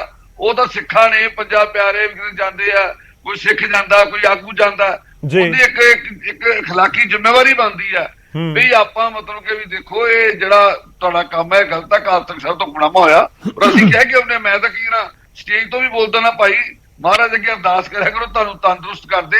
ਆਹ ਹੁਕਮਨਾਮਾ ਜਾਰੀ ਹੋਇਆ, ਤੁਸੀਂ ਕੁਰਸੀਆਂ ਜੇ ਲਾਉਣੀਆਂ ਤੇ ਗੁਰਦੁਆਰੇ ਦੇ ਬਾਹਰ ਉੱਥੇ ਸਪੀਕਰ ਤੇ ਬਹਿ ਕੇ ਸੁਣ ਲਓ, ਮਹਾਰਾਜ ਦੀ ਹਜ਼ੂਰੀ 'ਚ ਕੁਰਸੀਆਂ ਨਹੀਂ ਲੱਗ ਸਕਦੀਆਂ। ਇਹ ਗੱਲ ਮੈਂ ਕਹਿੰਦਾ ਸਟੇਜਾਂ ਤੇ ਆਮ ਤੌਰ ਤੇ ਕੋਈ ਗੱਲ ਹੁੰਦੀ ਕਹਿਣਾ, ਲੇਕਿਨ ਜਦੋਂ ਹੁਣ ਇਹ ਪ੍ਰਬੰਧਕ ਸੁਣਦੇ ਨਹੀਂ, ਜਿਹੜੀ ਗੱਲ ਢਿੱਲੋਂ ਸਾਹਿਬ ਕਹਿ ਰਹੇ ਨਾ ਉਹਦੇ ਚ ਇਹੀ ਸਾਨੂੰ ਪ੍ਰੋਬਲਮ ਹੋਣੀ ਹੈ। ਕੱਲ ਨੂੰ ਅੱਜ 20 ਕੁਰਸੀਆਂ ਲੱਗੀਆਂ, ਕੱਲ ਨੂੰ 40 ਪਰਸੋਂ 100 ਹੋ ਜਾਣਗੀਆਂ। ਜਦੋਂ ਚੰਗੇ ਭਲੇ ਬੰਦੇ ਬਹਿਣ ਲੱਗ ਜਾਣਗੇ ਤੇ ਜਦੋਂ ਕੋਈ ਬਿਮਾਰ ਆ ਗਿਆ ਕਹਾਂਗੇ ਯਾਰ ਬਿਮਾਰ ਵਾਸਤੇ ਕੁਰਸੀ ਬਚੀ ਨਹੀਂ, ਲਿਆਓ ਕੁਰਸੀ ਚੱਕ ਕੇ, ਕੁਰਸੀਆਂ ਵੱਧ ਜਾਣਗੀਆਂ। ਮੇਰਾ ਸਵਾਲ ਉੱਥੇ ਹੀ ਹੈ ਹੁਣ ਵੀ ਸਰ, ਮੇਰਾ ਸਵਾਲ ਉੱਥੇ ਹੀ ਹੈ ਕਿ ਕੋਈ ਵੀਲ ਚੇਅਰ ਤੇ ਆਇਆ ਤਾਂ ਫਿਰ ਕੀ ਕਰੇ ਨਾ, ਤੁਸੀਂ ਦੱਸ ਦਿਓ ਕਿ ਗੁਰਦੁਆਰਾ ਸਾਹਿਬ ਆਵੇ ਕਿ ਨਾ ਆਵੇ। ਨਹੀਂ ਬਿਲਕੁਲ ਆਵੇ, ਵੀਲ ਚੇਅਰ ਵਾਲਾ ਕਿਉਂ ਨਾ ਆਵੇ। ਗੁਰਦੁਆਰੇ ਆਉਣ ਤੋਂ ਮਹਾਰਾਜ ਦੀ ਬਾਣੀ ਦਾ ਇੱਕ ਫਰਮਾਨ ਹੈ, ਜਹਦਰ ਆਵਤ ਜਾਤਿਓ ਹਟਕੇ ਨਾ ਹੀ ਕੋਈ ਜੀ, 100 ਦਰ ਕੈਸੇ ਛੁੱਟ ਗਏ। ਇਹ ਕਿਹੋ ਜਿਹਾ ਤਾਂ ਘਰ ਹੈ ਦੁਨੀਆ ਵਿੱਚ, ਹੋਰ ਕਿੰਨੇ ਮੰਦਿਰ ਗੁਰਦੁਆਰੇ ਥਾਵਾਂ। ਮੈਂ ਸਮਝ ਰਿਹਾ ਤੁਹਾਡੀ ਗੱਲ ਸਰ, ਮੈਂ ਤਾਂ ਫਿਰ ਦੁਬਾਰਾ ਪੁੱਛ ਰਿਹਾ ਕਿ ਇੱਕ ਸ਼ਖਸ ਹੈ ਕਿ ਜਿਹੜਾ ਹੇਠਾਂ ਨਹੀਂ ਬੈਠ ਸਕਦਾ ਜ਼ਮੀਨ ਦੇ ਉੱਤੇ, ਉਹਨਾਂ ਨੂੰ ਅਲਾਓ, ਉਹਨਾਂ ਦਾ ਸਰੀਰ ਨਹੀਂ ਕਰਦਾ, ਤਾਂ ਉਹ ਦੱਸੋ ਕੀ ਕਰਨ, ਉਹ ਗੁਰਦੁਆਰਾ ਸਾਹਿਬ ਆਉਣ ਕਿ ਨਾ ਆਉਣ, ਕਿ ਉਹਨਾਂ ਦੇ ਲਈ ਕੀ ਤੁਸੀਂ ਸਲਾਹ ਦੇ ਰਹੇ ਹੋ? ਨਮਸਕਾਰ ਕਰਕੇ ਆਪਣਾ ਬਾਹਰ ਆਰਾਮ ਨਾਲ ਬੈਠ ਕੇ ਕੀਰਤਨ ਕਥਾ ਸੁਣ, ਉੱਥੇ ਆਪਾਂ ਸਾਹਮਣੇ ਬੈਠ ਕੇ ਜੇ ਮਨ ਚ ਮੇਰੇ ਸਤਿਕਾਰ ਆ ਨਾ ਜੀ ਮੈਂ ਜਾਊਂਗਾ ਹੀ ਨਹੀਂ, ਮੈਂ ਕਰੂੰਗਾ ਹੀ ਨਹੀਂ। ਜੇ ਮੇਰੇ ਮਨ ਚ ਇਸ ਚੀਜ਼ ਦਾ ਡਰ ਹੈ, ਭੈ ਆ, ਅਦਬ ਹੈ ਤੇ ਮੈਂ ਥੋੜਾ ਬਹੁਤ ਜ਼ਰੂਰ ਧਿਆਨ ਕਰੂੰਗਾ। ਇਹਦੇ ਬਾਰੇ ਭਾਈ ਪੰਥ ਨੇ ਵੀ ਫੈਸਲਾ ਮੈਂ ਉਹੀ ਕਹਿ ਰਿਹਾ ਸਰ ਕਿ ਤੁਹਾਡਾ ਇਸ ਗੱਲ ਦੇ ਨਾਲ ਢਿੱਲੋਂ ਸਾਹਿਬ ਨੇ ਜ਼ਿਕਰ ਕੀਤਾ ਸੀ ਕਿ ਸਿੱਖ ਦਾ ਇਹ ਵੀ ਇੱਕ ਫਰਜ਼ ਹੈ ਕਿ ਉਹ ਜਾ ਕੇ ਗੁਰੂ ਘਰ ਖੁਦ ਨੂੰ ਸਮਰਪਿਤ ਕਰੇ, ਤਾਂ ਉਹ ਵੀ ਲੋਕਾਂ ਦੇ ਜ਼ਿਹਨ ਦੇ ਵਿੱਚ ਹੋਏਗਾ ਨਾ ਜਿਸ ਦੀ ਆਸਥਾ ਹੈ। ਮੈਂ ਤੁਹਾਡੇ ਕੋਲ ਵਾਪਸ ਆਉਣਾ, ਮੈਂ ਕੁਲਦੀਪ ਜੀ ਦਾ ਰੁਖ ਕਰਦਾ। ਕੁਲਦੀਪ ਜੀ, ਸਵਾਲ ਬਰਕਰਾਰ ਹੈ, ਇੱਕ ਸ਼ਖਸ ਨਹੀਂ ਬੈਠ ਸਕਦਾ, ਇੱਕ ਬਜ਼ੁਰਗ ਹੈ, ਮੈਂ 80-85 ਸਾਲ ਦਾ ਇੱਕ ਬਜ਼ੁਰਗ ਦਾ ਜ਼ਿਕਰ ਕਰ ਲਵਾਂ ਕਿ ਜਿਹੜਾ ਚਾਹੁੰਦਾ ਕਿ ਮੈਂ ਰੋਜ਼ ਗੁਰਦੁਆਰਾ ਸਾਹਿਬ ਜਾਵਾਂ ਪਰ ਮੈਂ ਹੇਠਾਂ ਬੈਠ ਨਹੀਂ ਸਕਦਾ, ਪਰ ਮੈਂ ਜਾ ਕੇ ਉੱਥੇ ਪਾਠ ਕਰਨਾ ਚਾਹੁੰਦਾ ਹੈ, ਗੁਰਬਾਣੀ ਦਾ ਸਰਵਣ ਕਰਨਾ ਚਾਹੁੰਦਾ, ਜਿੱਥੇ ਗੁਰੂ ਗ੍ਰੰਥ ਸਾਹਿਬ ਜੀ ਦਾ ਪ੍ਰਕਾਸ਼ ਹੋਇਆ, ਮਹਾਰਾਜ ਦੀ ਸਵਾਰੀ ਹੈ ਉਸ ਦੇ ਨੇੜੇ, ਉਹ ਕੀ ਕਰੇ? ਗੁਰੂ ਘਰ ਆਵੇ ਕਿ ਨਾ ਆਵੇ? ਦੇਖੋ ਜੀ, ਗੁਰੂ ਘਰ ਤੇ ਸਾਰਿਆਂ ਲਈ ਖੁੱਲ੍ਹਾ ਹੈਗਾ, ਗੁਰੂ ਘਰ ਦੇ ਵਿੱਚ ਕਿਸੇ ਨੂੰ ਰੋਕ ਟੋਕ ਨਹੀਂ ਹੈਗੀ, ਪਰ ਜਿੱਥੋਂ ਤੱਕ ਤੁਸੀਂ ਇਹ ਗੱਲ ਕਰਦੇ ਹੋ ਨਾ ਕਿ ਬਜ਼ੁਰਗ ਜਿਹੜਾ ਉਹ ਬਹਿ ਨਹੀਂ ਸਕਦਾ, ਮੈਂ ਫਾਰ ਐਗਜ਼ਾਮਪਲ ਦਿੰਨਾ, ਸਰਦਾਰ ਸਿਮਰਨਜੀਤ ਸਿੰਘ ਮਾਨ MP ਆ, ਔਰ ਉਹਨਾਂ ਨੂੰ ਵੀ ਬਹਿਣ ਦੀ ਕਈ ਵਾਰੀ ਪ੍ਰੋਬਲਮ ਹੁੰਦੀ ਆ ਤੇ ਉਹ ਘੰਟਾ 2-2 ਘੰਟੇ ਉੱਥੇ ਸੰਗਤ ਦੇ ਵਿੱਚ ਖੜੇ ਰਹਿੰਦੇ ਆ। ਸਾਡੀ ਤੇ ਗੁਰੂ ਸਾਹਿਬ ਦੀ ਬਾਣੀ ਨੇ ਇਹ ਵੀ ਆਖਿਆ ਗਿਆ ਕਿ ਗੁਰੂ ਦੇ ਲਈ ਜੇ ਸਾਨੂੰ ਤਨ ਮਨ ਕਾਟ ਸਭ ਅਰਪੀ ਵਿੱਚ ਅਗਨੀ ਆਪ ਜਲਾਈ, ਜੇ ਗੁਰੂ ਦੇ ਲਈ ਸਾਨੂੰ ਤਨ ਮਨ ਵੀ ਕਟਾਉਣਾ ਪੈਂਦਾ ਤੇ ਸਿੱਖ ਨੂੰ ਪਿੱਛੇ ਨਹੀਂ ਹਟਣਾ ਚਾਹੀਦਾ। ਤੋ ਜੇ ਵਾਕਿਆ ਸ਼ਰਧਾ ਤੇ ਪ੍ਰੇਮ ਹੈਗਾ ਤੇ ਜੇ ਕਿਸੇ ਨੂੰ ਹੈਗਾ ਬਹੁਤ ਹੀ ਜ਼ਿਆਦਾ ਤੇ ਉਹ ਜੇ ਬਹਿ ਨਹੀਂ ਸਕਦਾ ਤੇ ਉੱਥੇ ਅੱਧਾ ਘੰਟਾ ਖੜ ਵੀ ਸਕਦਾ, ਪਰ ਜੇ ਉਹ ਨਹੀਂ ਵੀ ਖੜ ਸਕਦਾ ਤੇ ਜਦੋਂ ਮੱਥਾ ਟੇਕ ਕੇ ਬਾਰ-ਬਾਰ ਕੋਈ ਨਾ ਕੋਈ ਸਟੂਲ ਲੱਗੇ ਹੁੰਦੇ ਆ, ਅਕਾਲ ਤਖਤ ਸਾਹਿਬ ਵੱਲੋਂ ਹੁਕਮਨਾਮਾ ਵਾ ਕਿ ਉੱਥੇ ਸਾਹਮਣੇ ਆਪਾਂ ਸਕਰੀਨ ਲਾ ਦਈਏ, ਉਥੋਂ ਉਹ ਆਨੰਦ ਮਾਣ ਸਕਣ। ਪਰ ਜਿੱਥੋਂ ਤੱਕ ਆਪਾਂ ਇਹ ਗੱਲ ਵਾਰ-ਵਾਰ ਕਹੀ ਜਾਂਦੇ ਆ ਜੀ ਮਾਹੌਲ ਖਰਾਬ ਹੋ ਰਿਹਾ, ਗੌਰਵ ਜੀ ਮੈਂ ਜਲੰਧਰ ਦੀ ਦੂਜੀ ਘਟਨਾ ਦਾ ਵੀ ਤੁਹਾਡੇ ਸਾਹਮਣੇ ਰੱਖਣਾ ਚਾਹੁੰਦਾ। ਕੁਰਸੀਆਂ ਟੁੱਟਣੀਆਂ ਜ਼ਿਆਦਾ ਖਤਰਨਾਕ ਆ ਕਿ ਬੰਦਿਆਂ ਦੇ ਘਰ ਢਾਉਣੇ ਖਤਰਨਾਕ ਆ? ਉਹਦੀ ਗੱਲ ਕਿਉਂ ਨਹੀਂ ਹੋ ਰਹੀ? ਜਿਹੜੇ 47 ਤੋਂ ਸਾਡੇ ਵਸੇ ਹੋਏ ਲੋਕ, ਪੰਜਾਬ ਦੀ ਧਰਤੀ ਦੇ ਪੁੱਤ, ਉਹਨਾਂ ਦੇ ਘਰ ਢਾਹ ਦਿੱਤੇ ਗਏ ਆ, ਉਹ ਠੰਡ ਦੇ ਵਿੱਚ ਬੱਚੇ ਬੈਠੇ ਆ। ਇਹ ਜਿਹੜੇ ਸਾਡੇ ਬੁੱਧੀਜੀਵੀ ਆ ਉਹਨਾਂ ਦੀ ਗੱਲ ਸਰਬੱਤ ਦੇ ਭਲੇ ਦੇ ਵਿੱਚ ਇਹ ਗੱਲ ਨਹੀਂ ਆਉਂਦੀ ਕਿ ਉੱਥੇ ਨਹੀਂ ਸਾਨੂੰ ਬੋਲਣਾ ਚਾਹੀਦਾ? ਪਰ ਉੱਥੇ ਮਾਹੌਲ ਨਹੀਂ ਖਰਾਬ ਹੋ ਰਿਹਾ।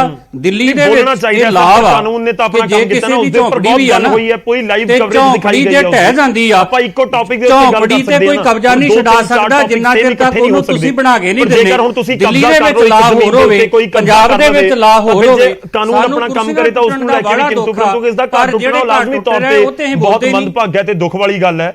ਪਰ ਜੇਕਰ ਕੋਈ ਨਜਾਇਜ਼ ਕਬਜ਼ਾ ਕਰ ਗਿਆ ਤਾਂ ਪ੍ਰਸ਼ਾਸਨ ਨੇ ਤਾਂ ਕੰਮ ਕਰਨਾ। ਮੈਂ ਉਹੀ ਕਹਿ ਰਿਹਾ, ਪਰ ਟੌਪਿਕ ਤੋਂ ਡੀਰੇਲ ਨਾ ਹੋ ਜਾਈਏ। ਪੰਜਾਬੀ ਵਾਲਾ ਇਸ਼ੂ ਵੀ ਹੈ, ਉਹ ਵੀ ਕਿਸ ਦਿਨ ਆਪਾਂ ਵਿਚਾਰ ਲਵਾਂਗੇ ਜ਼ਰੂਰ। ਗੌਰਵ ਜੀ ਮੇਰੀ ਗੱਲ ਸੁਣੋ, ਮੈਨੂੰ ਵੀ 2 ਮਿੰਟ ਦਿਓ ਨਾ। ਗੌਰਵ ਜੀ ਮੈਨੂੰ ਵੀ 2 ਮਿੰਟ ਦਿਓ। ਜੀ ਪਲੀਜ਼ ਤੁਸੀਂ ਗੱਲ ਕੰਪਲੀਟ ਕਰੋ। ਕਾਨੂੰਨ ਆ ਉਹ ਦਿੱਲੀ ਦੇ ਵਿੱਚ ਇਹ ਕਾਨੂੰਨ ਹੈਗਾ, ਜੇ ਝੌਂਪੜੀ ਵੀ ਬਣੀ ਆ ਦਿੱਲੀ ਦੇ ਵਿੱਚ ਤੇ ਉੱਥੋਂ ਦੀ ਹਾਈ ਕੋਰਟ ਇਹ ਕਹਿੰਦੀ ਆ ਕਿ ਜੇ ਉਹਨੂੰ ਅੱਗੇ ਤੁਸੀਂ ਰਹਿائش ਦਾ ਥਾਂ ਨਹੀਂ ਦਿੱਤਾ ਨਾ ਤੇ ਤੁਸੀਂ ਉਹਨੂੰ ਠਾਲ ਨਹੀਂ ਸਕਦੇ, ਨਾ ਉਹਦੀ ਝੌਂਪੜੀ ਢਾ ਸਕਦੇ ਆ। ਸੁਪਰੀਮ ਕੋਰਟ ਦਾ ਜਿਹੜਾ ਲਾਭ ਆ ਉਹ ਪੰਜਾਬ ਦੇ ਵਿੱਚ ਲਾਗੂ ਹੋ ਗਿਆ, ਦਿੱਲੀ ਦੇ ਵਿੱਚ ਇਹ ਦੇਸ਼ ਦੇ ਵਿੱਚ 2 ਕਾਨੂੰਨ ਕਿਉਂ ਆ? ਮੈਂ ਇਹ ਕਹਿ ਰਿਹਾ ਕਿ ਉਹਨਾਂ ਦੀ ਵੀ ਸਾਨੂੰ ਜਿਹੜੀ ਫਰਿਆਦ ਆ ਉੱਤੇ ਤੱਕ ਪਹੁੰਚਾਉਣੀ ਚਾਹੀਦੀ ਆ, ਔਰ ਜਿਹੜੀ ਹਿਟਲਰਸ਼ਾਹੀ ਇੱਥੇ ਸਾਡੇ ਨਾਲ ਵਰਤ ਰਹੀ ਆ ਨਹੀਂ ਹੋਣੀ ਚਾਹੀਦੀ। ਠੀਕ ਆ, ਇਹ ਤਰੀਕਾ ਗਲਤ ਹੋ ਸਕਦਾ ਕਿਸੇ ਦਾ ਵੀ, ਜਿਵੇਂ ਤੁਸੀਂ ਸਾਰਿਆਂ ਨੇ ਕਿਹਾ। ਪਰ ਜਦੋਂ ਤੁਹਾਨੂੰ ਪਤਾ ਕਿ ਪੰਜਾਬੀ ਮਾਂ ਬੋਲੀ ਦੇ ਮਸਲੇ ਦੀ ਗੱਲ ਢਿੱਲੋਂ ਸਾਹਿਬ ਨੇ ਕੀਤੀ ਆ, ਪੰਜਾਬੀ ਮਾਂ ਬੋਲੀ ਨੂੰ ਜਦੋਂ ਇੱਥੇ ਦਰਕਨਾਰ ਕੀਤਾ ਜਾ ਰਿਹਾ ਸੀ ਤੇ ਸਾਡੇ ਕੁਝ ਲੋਕਾਂ ਨੇ ਰਾਹ ਚੁਣਿਆ ਸੀ ਕਿ ਉਹ ਕਾਲਾ ਪੱਟੀ ਫੇਰ ਆਉਂਦੇ। ਉਸ ਤੋਂ ਬਾਅਦ ਅੱਜ ਭਗਵੰਤ ਮਾਨ ਸਰਕਾਰ ਵੀ ਕਹਿ ਰਹੀ ਕਿ 21 ਫਰਵਰੀ ਤੋਂ ਪਹਿਲਾਂ ਪੰਜਾਬੀ 'ਚ ਬੋਰਡ ਲਾ ਲਓ, ਨਹੀਂ ਤੇ ਜੁਰਮਾਨਾ ਲੱਗੂਗਾ। ਜਦੋਂ ਤੁਹਾਡੀ ਸੁਣਵਾਈ ਕਿਸੇ ਪਾਸੇ ਹੋਣੀ ਨਹੀਂ ਤੇ ਅਸੀਂ ਕਰੀਏ ਕੀ, ਦੱਸੋ ਨਾ? ਨੌਜਵਾਨ ਕਿੱਧਰ ਨੂੰ ਜਾਣ? ਭਾਵੇਂ ਕਿ ਮੈਂ ਕਹਿੰਦਾ ਵਾਂ ਕਿ ਕਿਸੇ ਵੀ ਤਰੀਕੇ ਦੇ ਨਾਲ ਹਿੰਸਾ ਜਿਹੜੀ ਉਹ ਜਾਇਜ਼ ਨਹੀਂ ਆ, ਨਾ ਉਹਨੂੰ ਜਾਇਜ਼ ਆਖਿਆ ਜਾ ਸਕਦਾ, ਪਰ ਇਹ ਸਿੱਖਾਂ ਦਾ ਇਟਰਨਲ ਮੁੱਦਾ ਵਾ। ਇਹ ਸ਼੍ਰੀ ਅਕਾਲ ਤਖਤ ਸਾਹਿਬ ਤੇ ਜਾਣਾ ਚਾਹੀਦਾ। ਅਕਾਲ ਤਖਤ ਸਾਹਿਬ ਮਾਪਦੰਡ ਤੈਅ ਕਰੇ। ਇਹਦੇ ਤੋਂ ਇਲਾਵਾ ਮਤਲਬ ਇਸ ਮਸਲੇ ਦੇ ਵਿੱਚ ਕੋਈ ਇੱਕ ਦੋ ਜਾਣੇ ਰਾਏ ਨਹੀਂ ਦੇ ਸਕਦੇ ਤੇ ਫੈਸਲਾ ਨਹੀਂ ਕਰ ਸਕਦੇ। ਜੀ ਨਹੀਂ, ਇੰਟਰਨਲ ਮੁੱਦਾ ਹੈ ਸਰ, ਉਹ ਲੋਕ ਸਮਝ ਰਹੇ ਨੇ, ਪਰ ਜਦੋਂ ਬੈਂਚਾਂ ਨੂੰ ਬਾਹਰ ਕੱਢ ਕੇ ਅੱਗ ਲਗਾ ਦਿੱਤੀ ਜਾਂਦੀ ਹੈ ਤਾਂ ਲਾਅ ਐਂਡ ਆਰਡਰ ਦਾ ਵੀ ਮੁੱਦਾ ਬਣ ਜਾਂਦਾ ਹੈ।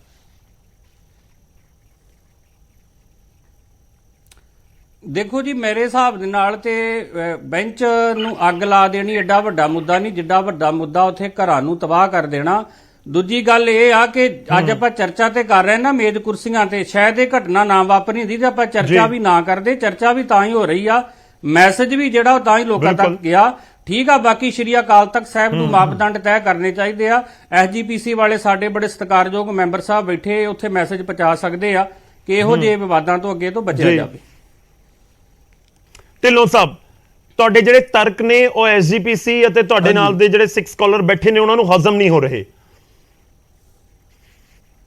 ਮੈਂ ਉਹਦੇ ਲਈ ਤੱਕ ਮੇਰੇ ਕੋਲ ਕੋਈ ਐਸੀ ਦਵਾਈ ਨਹੀਂ ਵੀ ਮੈਂ ਉਹਨਾਂ ਨੂੰ ਹਾਜ਼ਮੇ ਦੀ ਦਵਾਈ ਦੇ ਦਿਆਂ। ਇਸੇ ਦੇਖੋ, ਜਿਹੜਾ ਸ਼੍ਰੀ ਅਕਾਲ ਤਖਤ ਸਾਹਿਬ ਆ ਉਹ ਕਲੈਕਟਿਵ ਵਿਲ ਆ ਸਾਰੀ ਕਮਿਊਨਿਟੀ ਦੀ।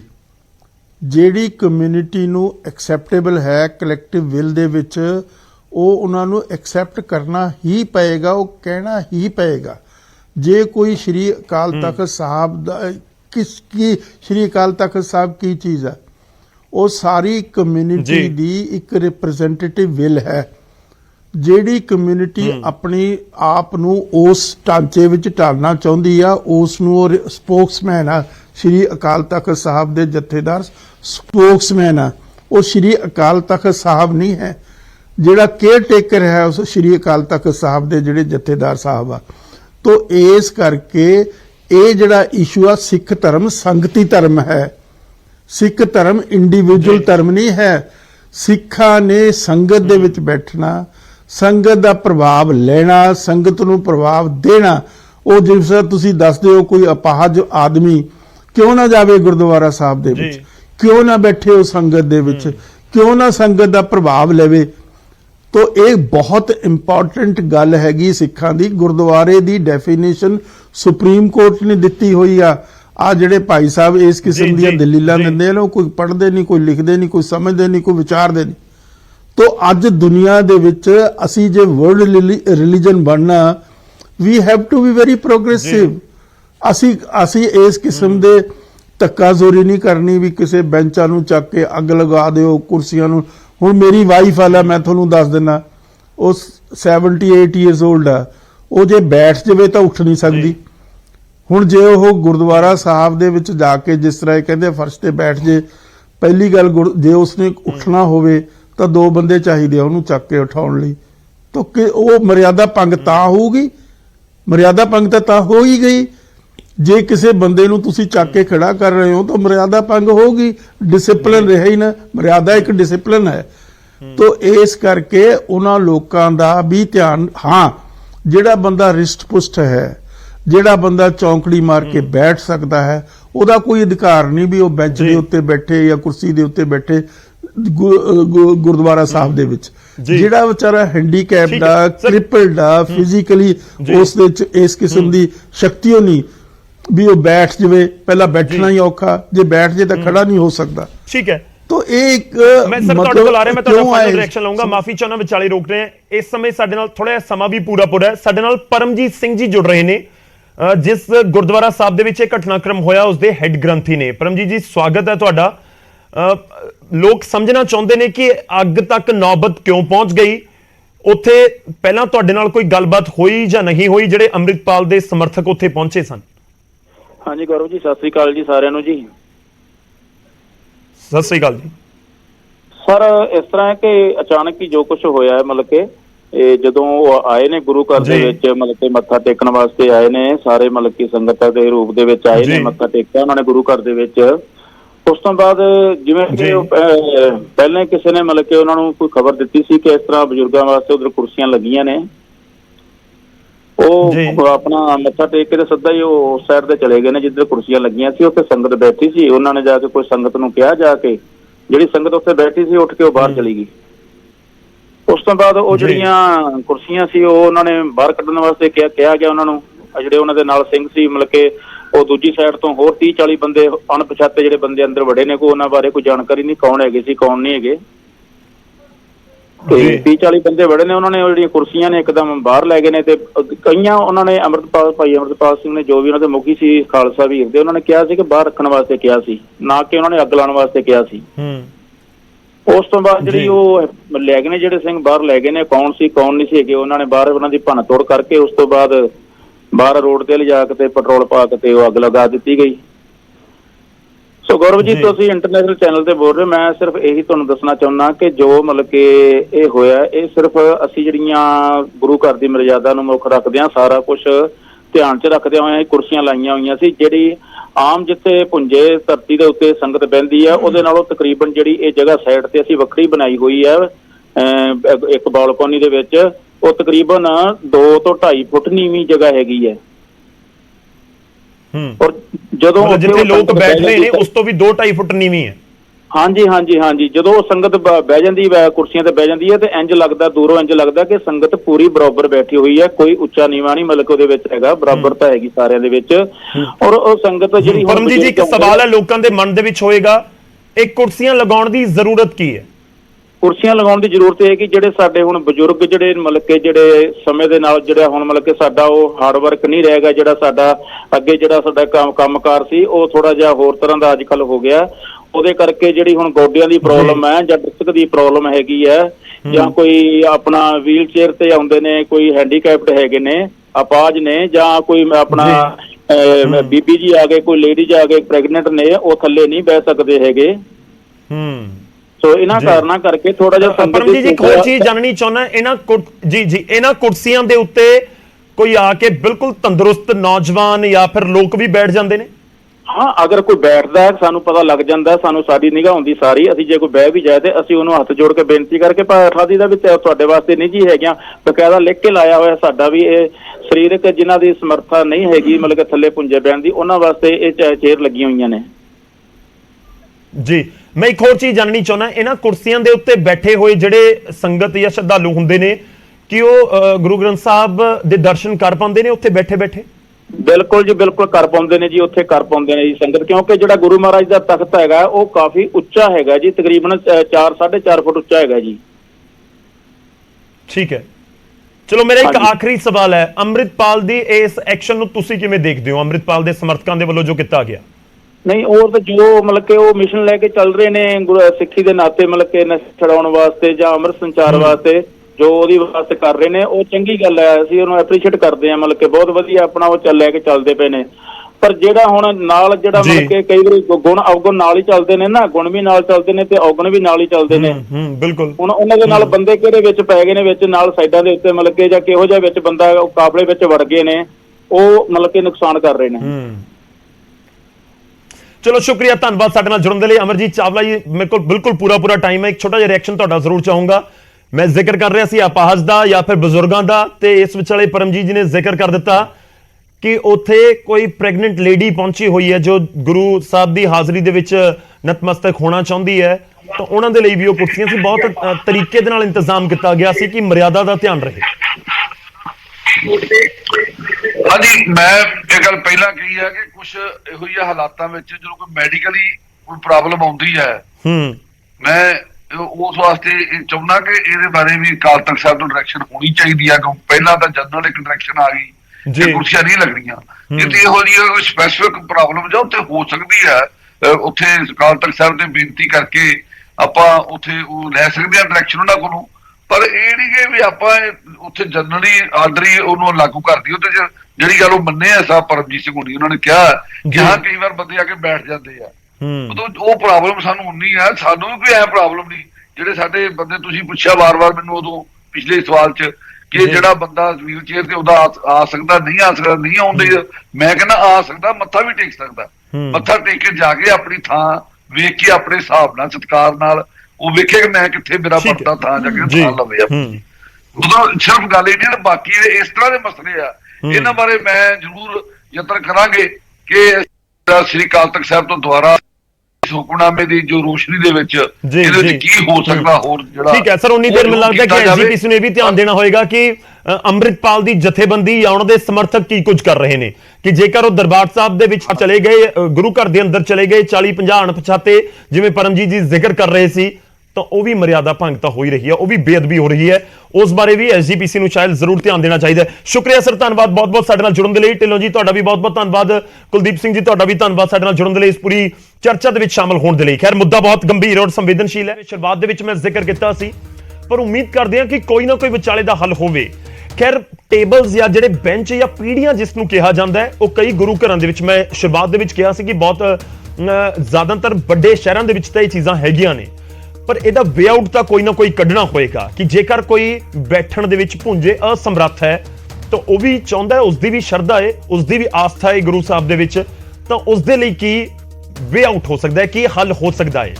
ਹੱਲ ਦੇ ਵਿੱਚ ਇਹ ਵੀ ਇੱਕ ਤਰੀਕਾ ਹੋ ਸਕਦਾ ਹੈ ਕਿ ਕੁਝ ਬੈਂਚ ਬਣਾ ਕੇ ਰੱਖ ਲਏ ਜਾਣ ਜੋ ਪੰਡਾਲ ਦੇ ਵਿੱਚ ਨਾ ਹੋਣ, ਤੇ ਜੇਕਰ ਕੋਈ ਅਜਿਹਾ ਸ਼ਖਸ ਪਹੁੰਚਦਾ ਹੈ ਤਾਂ ਉਸ ਨੂੰ ਇੱਕ ਟੇਬਲ ਮੁਹੱਈਆ ਕਰਵਾ ਦਿੱਤਾ ਜਾਵੇ। ਇਹ ਵੀ ਇੱਕ ਆਪਸ਼ਨ ਹੋ ਸਕਦੀ ਹੈ। ਖੈਰ ਐਸਜੀਪੀਸੀ, ਅਕਾਲ ਤਖਤ ਸਾਹਿਬ ਦੇ ਜਥੇਦਾਰ ਸਭ ਨੇ ਡਿਸਾਈਡ ਕਰਨਾ ਹੈ ਕਿ ਆਖਿਰ ਕੀ ਵੇ ਆਊਟ ਕੱਢਿਆ ਜਾ ਸਕਦਾ ਹੈ। ਪ੍ਰਾਈਮ ਟਾਈਮ ਦੇ ਵਿੱਚ ਅੱਜ ਦੇ ਲਈ ਇੰਨਾ ਹੀ।